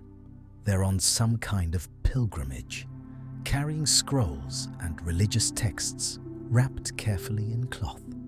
They eat in silence, which is peaceful until you realize the silence is a religious practice and you've been accidentally violating it by trying to make small talk. One monk smiled patiently at your confusion, which somehow made you feel worse about your cultural ignorance. By midday, you're negotiating with a Zoroastrian merchant. You think he's Zoroastrian based on the fire symbol he wears and the way he treats fire with obvious reverence. He keeps a small flame burning in a protected container, even while traveling, and becomes visibly upset when someone's camel kicks dust toward it. You don't fully understand the theology, but you've learned to be very careful around his flame. Disrespecting someone's god is bad for business and potentially bad for your health if they take it seriously enough. At the evening's camp, there's a Muslim trader who excuses himself at specific times to pray, facing a direction that he determines using the stars and some internal compass you don't possess. You've noticed he's very particular about what he eats. He won't touch the pork that occasionally appears in meals, And he asks detailed questions about how animals were slaughtered before he'll eat meat. Initially, you thought he was just picky, but you've come to understand these are religious dietary laws that he follows with genuine devotion. Then there are the merchants who follow local folk beliefs that seem to involve a complicated mixture of ancestor worship, nature spirits, and practices that don't fit neatly into any religious category you recognize. One woman makes offerings to certain rock formations we pass, leaving small bits of food and saying prayers in a language you don't know. Another merchant wears an amulet that supposedly protects against evil spirits, and he touches it nervously whenever something goes wrong. The fascinating and occasionally awkward part is watching all these different belief systems interact. The Buddhist monks and the Zoroastrian merchant had a long conversation yesterday evening. You couldn't understand most of it, but they seemed genuinely interested in each other's philosophies, asking questions and explaining concepts through interpreters. There was mutual respect, which was nice to see, but there are also tensions. Some merchants are clearly uncomfortable around others' religious practices. You've noticed certain people won't share meals with certain other people, and while nobody's explained why directly, you suspect it has to do with religious food restrictions or purity laws. The social dynamics are complicated, and you're constantly worried about accidentally offending someone. Your own religious practices, whatever they are, feel suddenly very parochial and limited. Back home, everyone mostly believed the same things, or at least pretended to. Out here, you're confronted daily with the reality that different people have completely different ideas about the divine, the afterlife, what's sacred, and what's forbidden. And here's the uncomfortable part. They all seem equally convinced they're right. Historians love to talk about how the Silk Road was this amazing conduit for religious exchange, with Buddhism spreading east, Islam spreading along trade routes, and various faiths encountering each other. From your ground-level perspective, it's more chaotic than the history books suggest. Yes, people are curious about each other's beliefs, but they're also protective of their own, and sometimes confused or disturbed by practices that seem strange. You've learned some basic rules for religious courtesy. Don't touch people's religious items without permission. Don't mock practices you don't understand. Try to be aware of dietary restrictions when sharing food, and generally maintain an attitude of polite neutrality. You're not expected to convert to everything you encounter, but you are expected to not be a jerk about differences. There was an awkward incident last week where someone in the caravan accidentally used a Buddhist prayer flag as a rag to clean something. The monks were polite about it, but you could see they were hurt and offended. The offending merchant apologized profusely once he realized what he'd done, and the monks graciously accepted the apology. But the incident created a tension that took days to dissipate. You learned from that.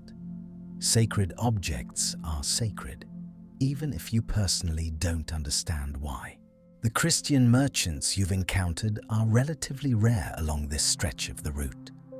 But when you meet them, there's a complicated mix of familiarity and strangeness. You might share some baseline theological concepts, but their specific practices and interpretations differ from what you're used to. Christianity itself isn't monolithic out here. There are different denominations and traditions, and they don't always get along perfectly. Some of the trade goods you're carrying have religious significance that you're only now understanding. Incense isn't just nice-smelling stuff. It's used in various religious ceremonies across multiple faiths. Certain textiles have ritual uses. Some spices are preferred for religious offerings. You're learning to be more aware of the spiritual dimensions of commerce. There are also the superstitions that don't quite rise to the level of organized religion, but that everyone seems to take seriously. Don't travel on certain inauspicious days. Avoid camping in places that have bad energy or where previous caravans met disaster. Perform small rituals before crossing dangerous passes. You're not sure if you believe any of this, but you've noticed that when everyone else is doing a ritual for protection, you do it too, just in case.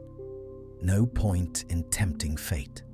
The polytheistic traders are particularly interesting because they seem almost relaxed about the whole thing.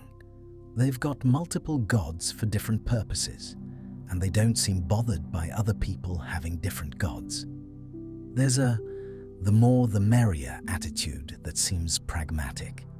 Need protection for travel? Pray to the travel god. Need good business? Different god. Having medical issues? There's probably a god for that too. You've started to notice how religious practices create trust networks. Merchants of the same faith tend to do business with each other preferentially, not necessarily because of explicit discrimination, but because shared religious practices provide a foundation of shared values and mutual understanding. If you both pray to the same God and follow the same ethical codes, there's an assumption of trustworthiness that makes transactions easier. Your camel, displaying his usual perfect timing, chooses this moment to relieve himself directly in front of where someone just finished praying. You're pretty sure this is somehow disrespectful to somebody's beliefs, but the offended party is gracious enough not to mention it. You apologize anyway, pulling your camel away and making a mental note to be more aware of where animals are positioned during religious observances.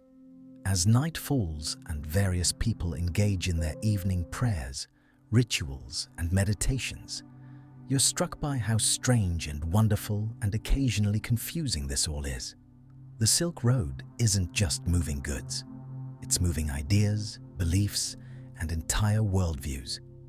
You're watching it happen in real time, one awkward interfaith interaction at a time. The coughing merchant you've been traveling with for weeks has gotten worse, much worse.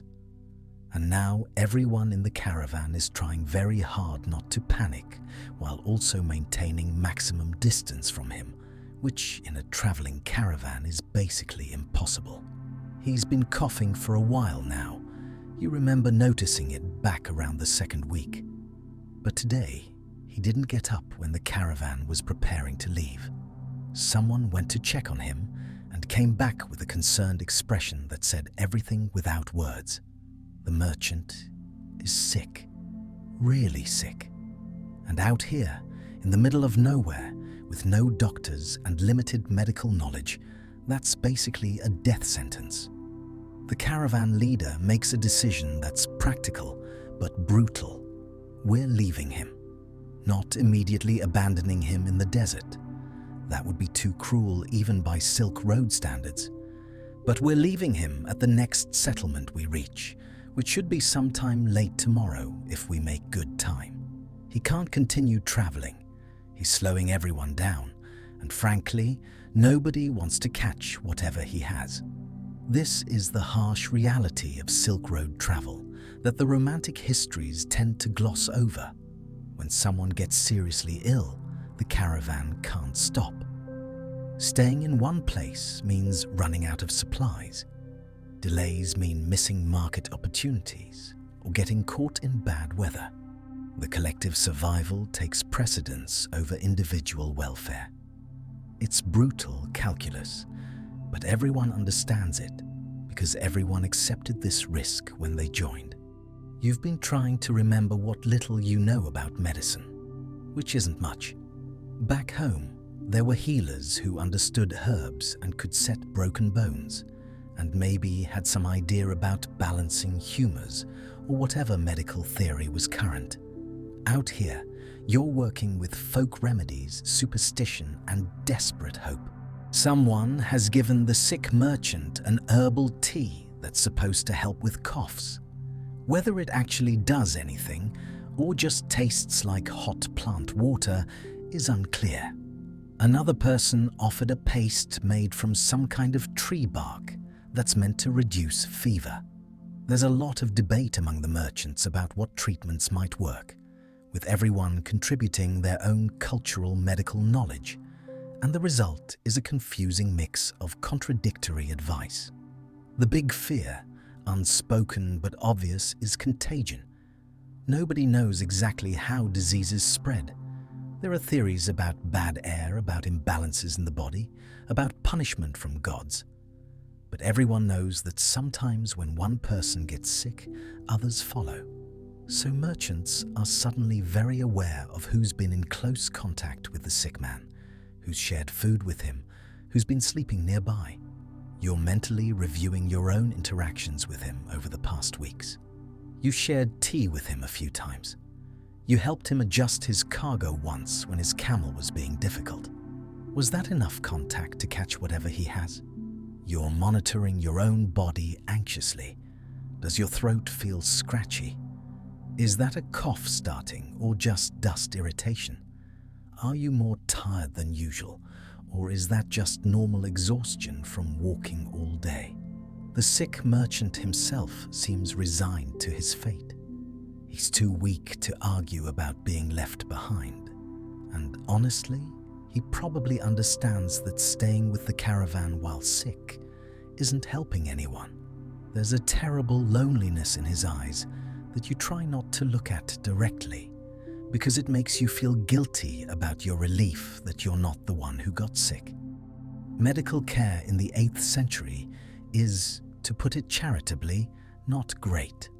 Historians debate exactly what people knew and didn't know about disease. But the consensus is that most medical interventions ranged from possibly helpful to actively harmful. Bloodletting was popular in some regions, though thankfully nobody in your caravan seems eager to try that. There are all sorts of herbal remedies, some of which might actually have medicinal properties, and some of which are pure placebo. One of the older merchants has a collection of what she calls medicine. Various dried plants, minerals ground into powder, things preserved in small bottles. She's offering them to the sick man with the confidence of someone who's seen a lot of illness on the road. Whether her treatments work or not is questionable, but at least someone's trying to help rather than just maintaining distance. The religious merchants are handling this in their own ways.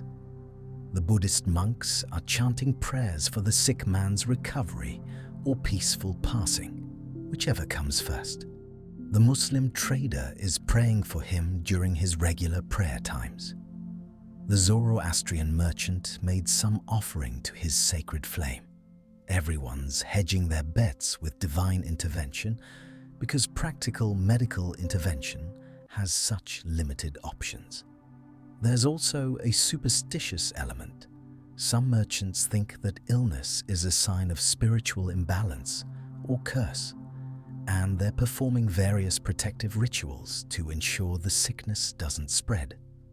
You've seen people burning herbs that are supposed to purify the air, drawing symbols in the sand around their sleeping areas, wearing amulets that supposedly ward off disease. Does any of this work? Nobody knows, but it makes people feel like they're doing something. The psychological weight of watching someone deteriorate is significant. This merchant was a living person with plans and dreams. He was going to sell his goods, make a profit, return home with enough money to improve his life. Now he's probably going to die in some settlement far from home, alone, cared for by strangers if he's lucky, and ignored if he's not. It makes you think about your own mortality in uncomfortable ways. You could get sick. You could have an accident. You could be bitten by something venomous, or drink bad water, or simply have bad luck. There are no hospitals out here, no emergency services, no safety net. If something goes seriously wrong, you're on your own with whatever help fellow merchants might or might not provide.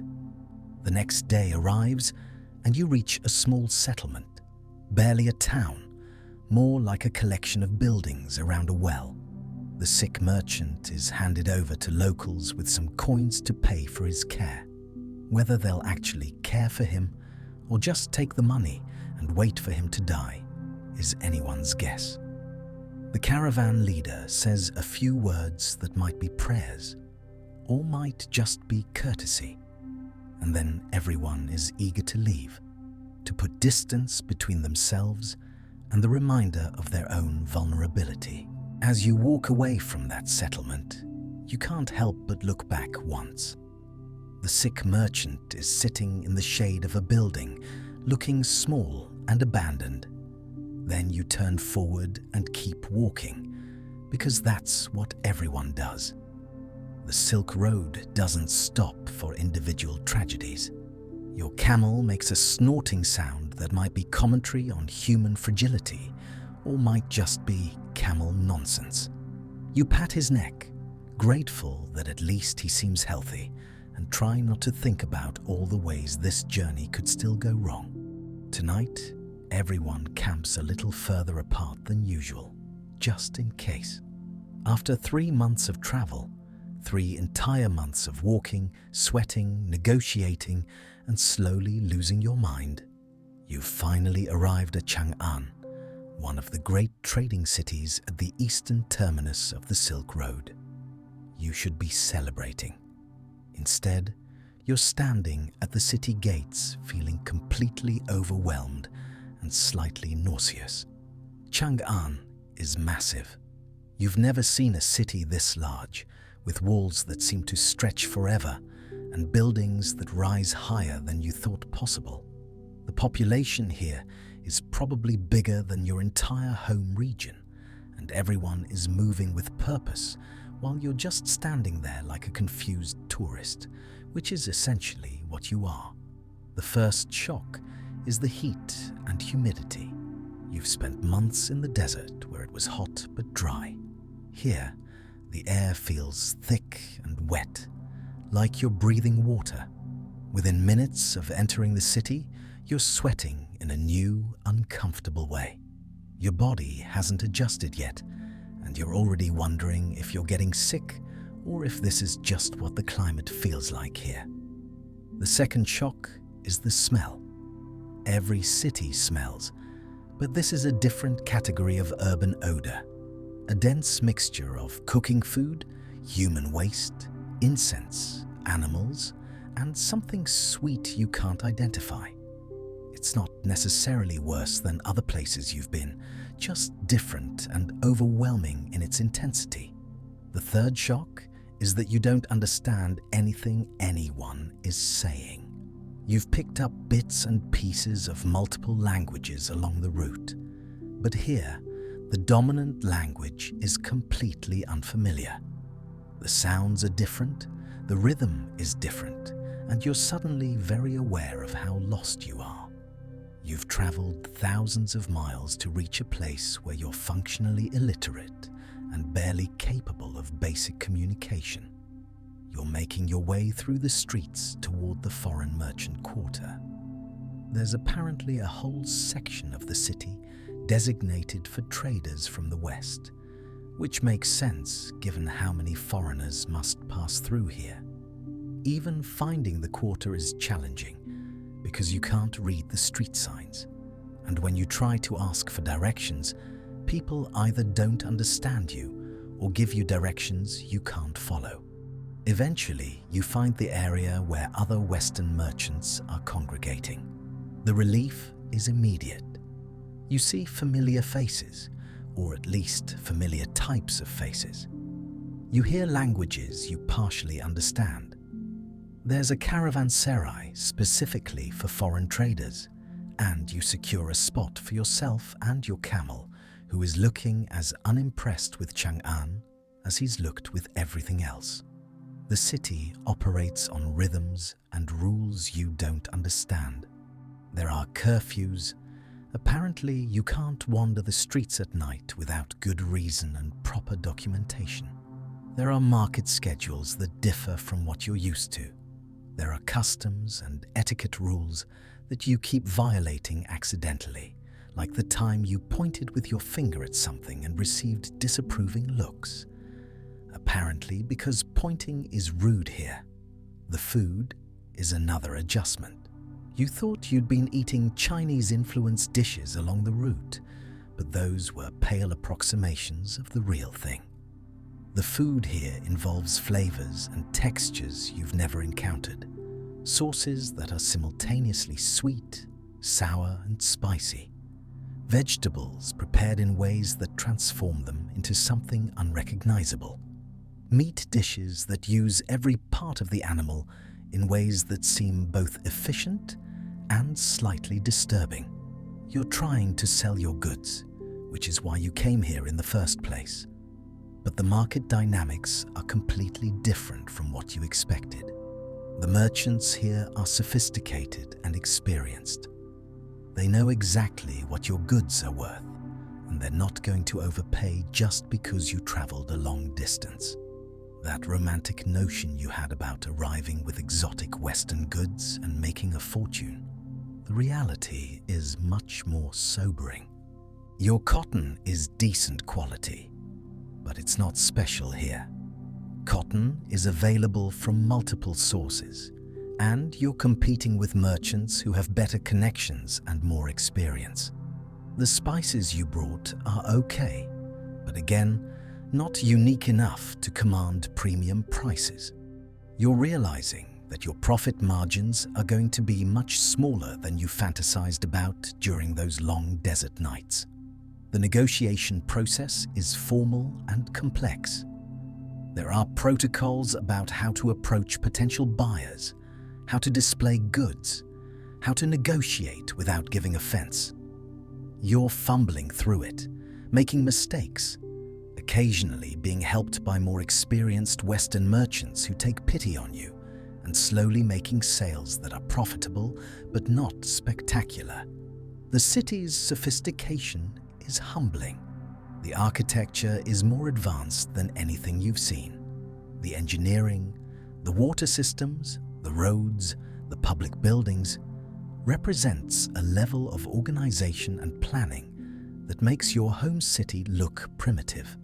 There are shops selling goods you didn't know existed, services you can't even identify, and a general sense that this civilization has been doing this for a very long time and has it figured out.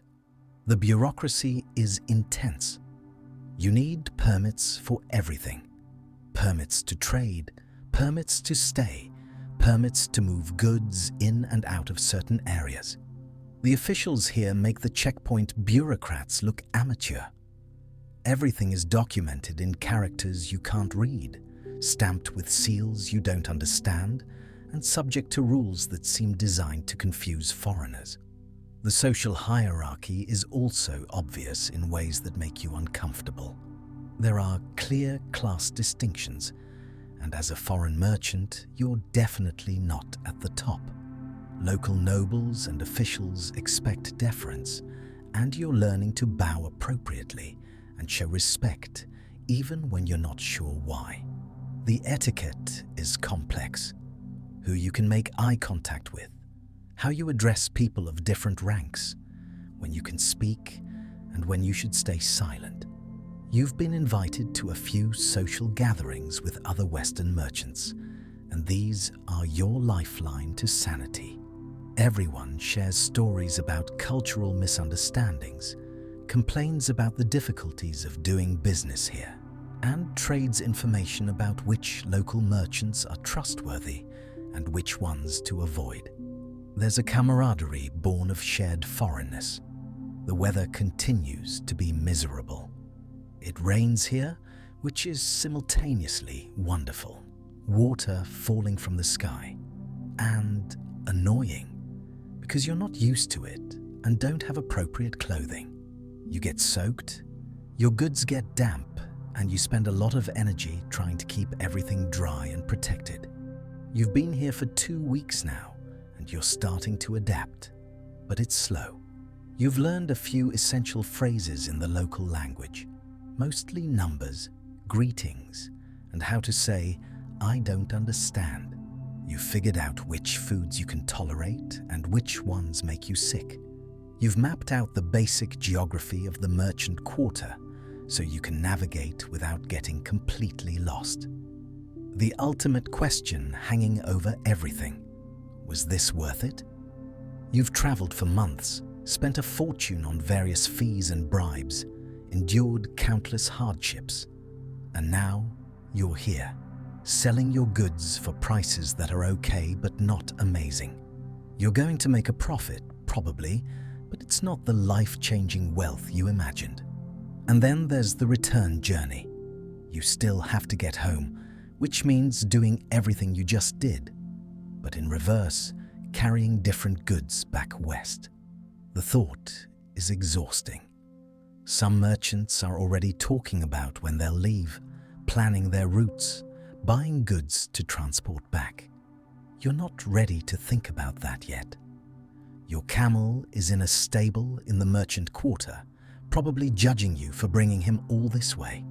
Tonight, you're lying in your sleeping area, actual walls and a roof, which feels luxurious after months of sleeping outdoors and trying to process everything. Chang'an is magnificent and overwhelming and foreign, and you're proud of yourself for making it here, but also questioning every decision that led to this moment. The merchant life is not what you expected. Nothing about this journey has been what you expected, but you're here, you're alive, and tomorrow you'll wake up and continue trying to make this work, because that's what merchants do. You've been in Chang'an for over a month now, and you're sitting in your small rented room in the merchant quarter, doing the math. Actually doing it, with coins spread out on the floor, receipts and records written in multiple languages, trying to calculate whether this entire adventure was a brilliant business decision or a massive mistake. Let's start with what you spent. There was the initial investment in goods back home, the cotton, spices, and various trade items you thought would sell well. Then there was the cost of renting camels, hiring help, buying supplies. Every checkpoint along the way demanded fees, both official and unofficial. Bandits and corrupt officials took their cuts. You paid for lodging in various caravanserais, for food and water, for repairs to equipment that broke along the way, for medicine when you got sick that one time, for a dozen other expenses you didn't anticipate. Add it all up, and you've spent significantly more than you planned. The budget you carefully created before leaving? Completely inadequate. You were naive about how expensive this journey would be. Now let's look at income. You've sold most of your goods here in Chang'an, and the prices were fine. Not terrible, not amazing, just fine. Your cotton sold for a reasonable price to a local merchant who seemed satisfied with the quality. Your spices moved quickly because there's always demand, though not at the premium prices you'd hoped for. The glass beads, surprisingly, did quite well. Those little trinkets you thought were nothing special turned out to be genuinely valued here, which was a pleasant surprise. You've also bought goods to take back west. Silk, obviously. You couldn't come all the way to China and not buy silk. You've invested in tea, which is less bulky than you expected, and supposedly sells well in Western markets. There's porcelain, carefully wrapped and incredibly fragile, which makes you nervous, but could be very profitable if you manage to get it home without breaking everything. You've bought some medicinal herbs that local merchants swear are valuable in the West, though you're taking their word on that. The math is complicated because you're dealing with multiple currencies, exchange rates that seem designed to confuse you, and imperfect record keeping because you're not a professional accountant. But after hours of calculation and recalculation, You've reached a conclusion. You're going to make a profit. Not a huge profit, not the fortune you dreamed about, but a solid, respectable profit that makes this entire ordeal worthwhile. Probably. Here's the breakdown as best as you can figure. If you make it home safely, if your return goods don't get damaged or stolen, if you can avoid excessive fees on the way back, and if you can sell everything at reasonable prices, you'll probably end up with about 40% more money than you started with. After 3 months of travel to get here, a month in the city, and probably another 3 months to get home, that's a 7-month investment for a 40% return. Is that good? Honestly, you're not sure. Back home, you could have invested your money in other ventures, worked a regular job, avoided months of misery and danger. But then again, 40% profit in 7 months is actually pretty decent by most standards. And you've gained experience and connections that could make future journeys more profitable. The bigger question is, do you want to do this again? Some merchants make the Silk Road journey their entire lives. They go back and forth, year after year, building expertise and relationships, and gradually accumulating wealth. They know which routes are safest, which officials can be bribed cheaply, which goods will sell best in which markets. They're professionals, and they make it look almost easy. You are not one of those merchants. You're exhausted, physically, mentally, emotionally. The journey aged you in ways that have nothing to do with time.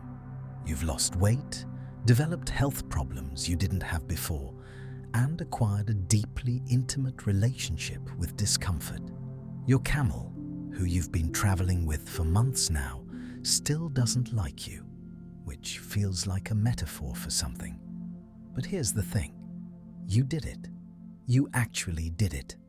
You left your home city with goods and ambition, traveled thousands of miles across some of the most inhospitable terrain on the planet, navigated language barriers and cultural differences and bureaucratic nightmares, and made it to one of the most important trading cities in the world. That's an accomplishment worth acknowledging, even if the profit margins are less impressive than you'd hoped. The merchants you've met along the way have become a strange kind of family. There's the woman who speaks 5 languages and who taught you crucial negotiation phrases. The older merchant who shared his food when you were sick. The young guy who was even more clueless than you at the beginning and who you've watched slowly gain confidence. You've formed bonds based on shared suffering and mutual dependence, and saying goodbye to them when you eventually leave is going to be harder than you expected. You've also gained perspective. The world is so much bigger and more diverse than you understood before. There are entire civilizations out here with different values, different technologies, different ways of organizing society. The things you thought were universal truths turn out to be local customs. The beliefs you held with certainty are just one set of beliefs among many. Chang'an itself has been an education. You've seen art and architecture that inspired and intimidated you. You've tasted foods that expanded your understanding of what food could be.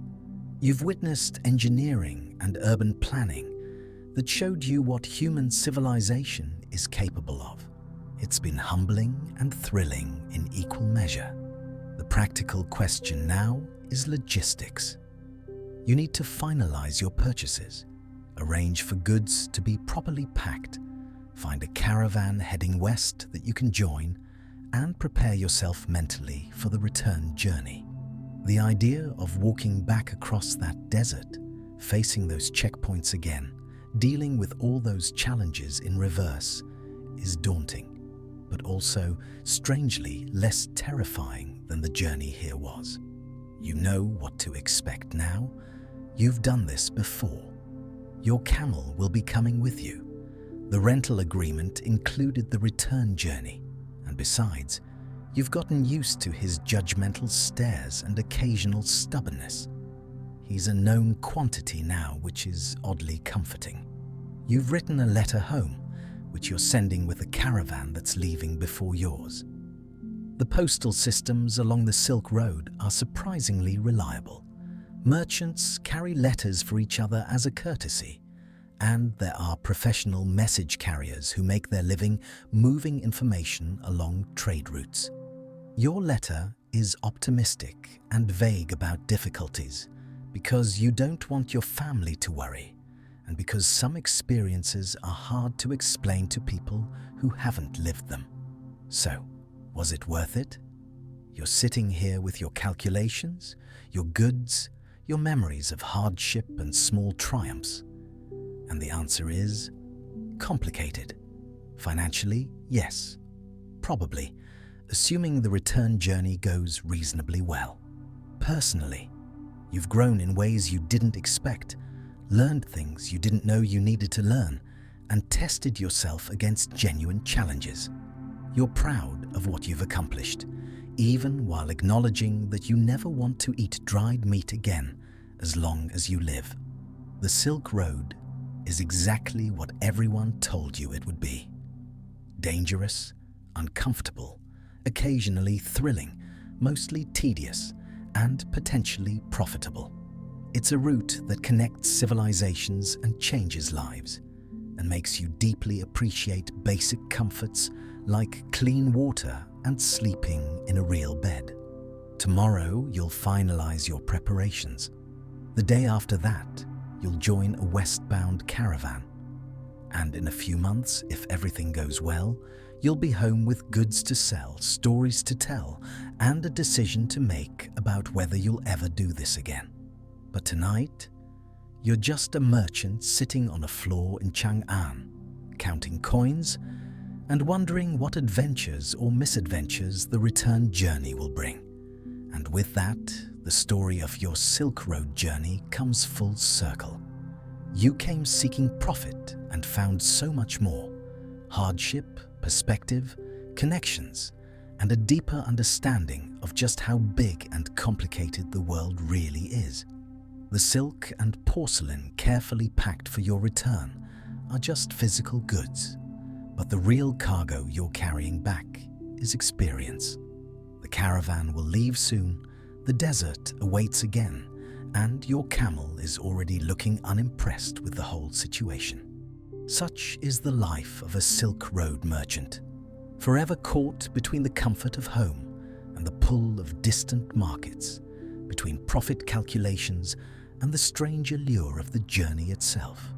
Now, as the lanterns dim in the merchant quarter and the sounds of Chang'an settle into their nighttime rhythms, you pull your blanket closer and close your eyes. Tomorrow is another day of preparation, but tonight you can rest knowing you've already accomplished what seemed impossible just months ago. The Silk Road doesn't promise easy fortunes. It never did. But for those willing to endure the journey, it offers something perhaps more valuable: proof that you're capable of more than you believed, that the world is both harsher and more wonderful than you imagined, and that sometimes the most valuable trades aren't the goods you sell, but the person you become along the way. Sleep well, merchant. The road home awaits, and your camel will be just as stubborn tomorrow as he was today. Some things, at least, never change.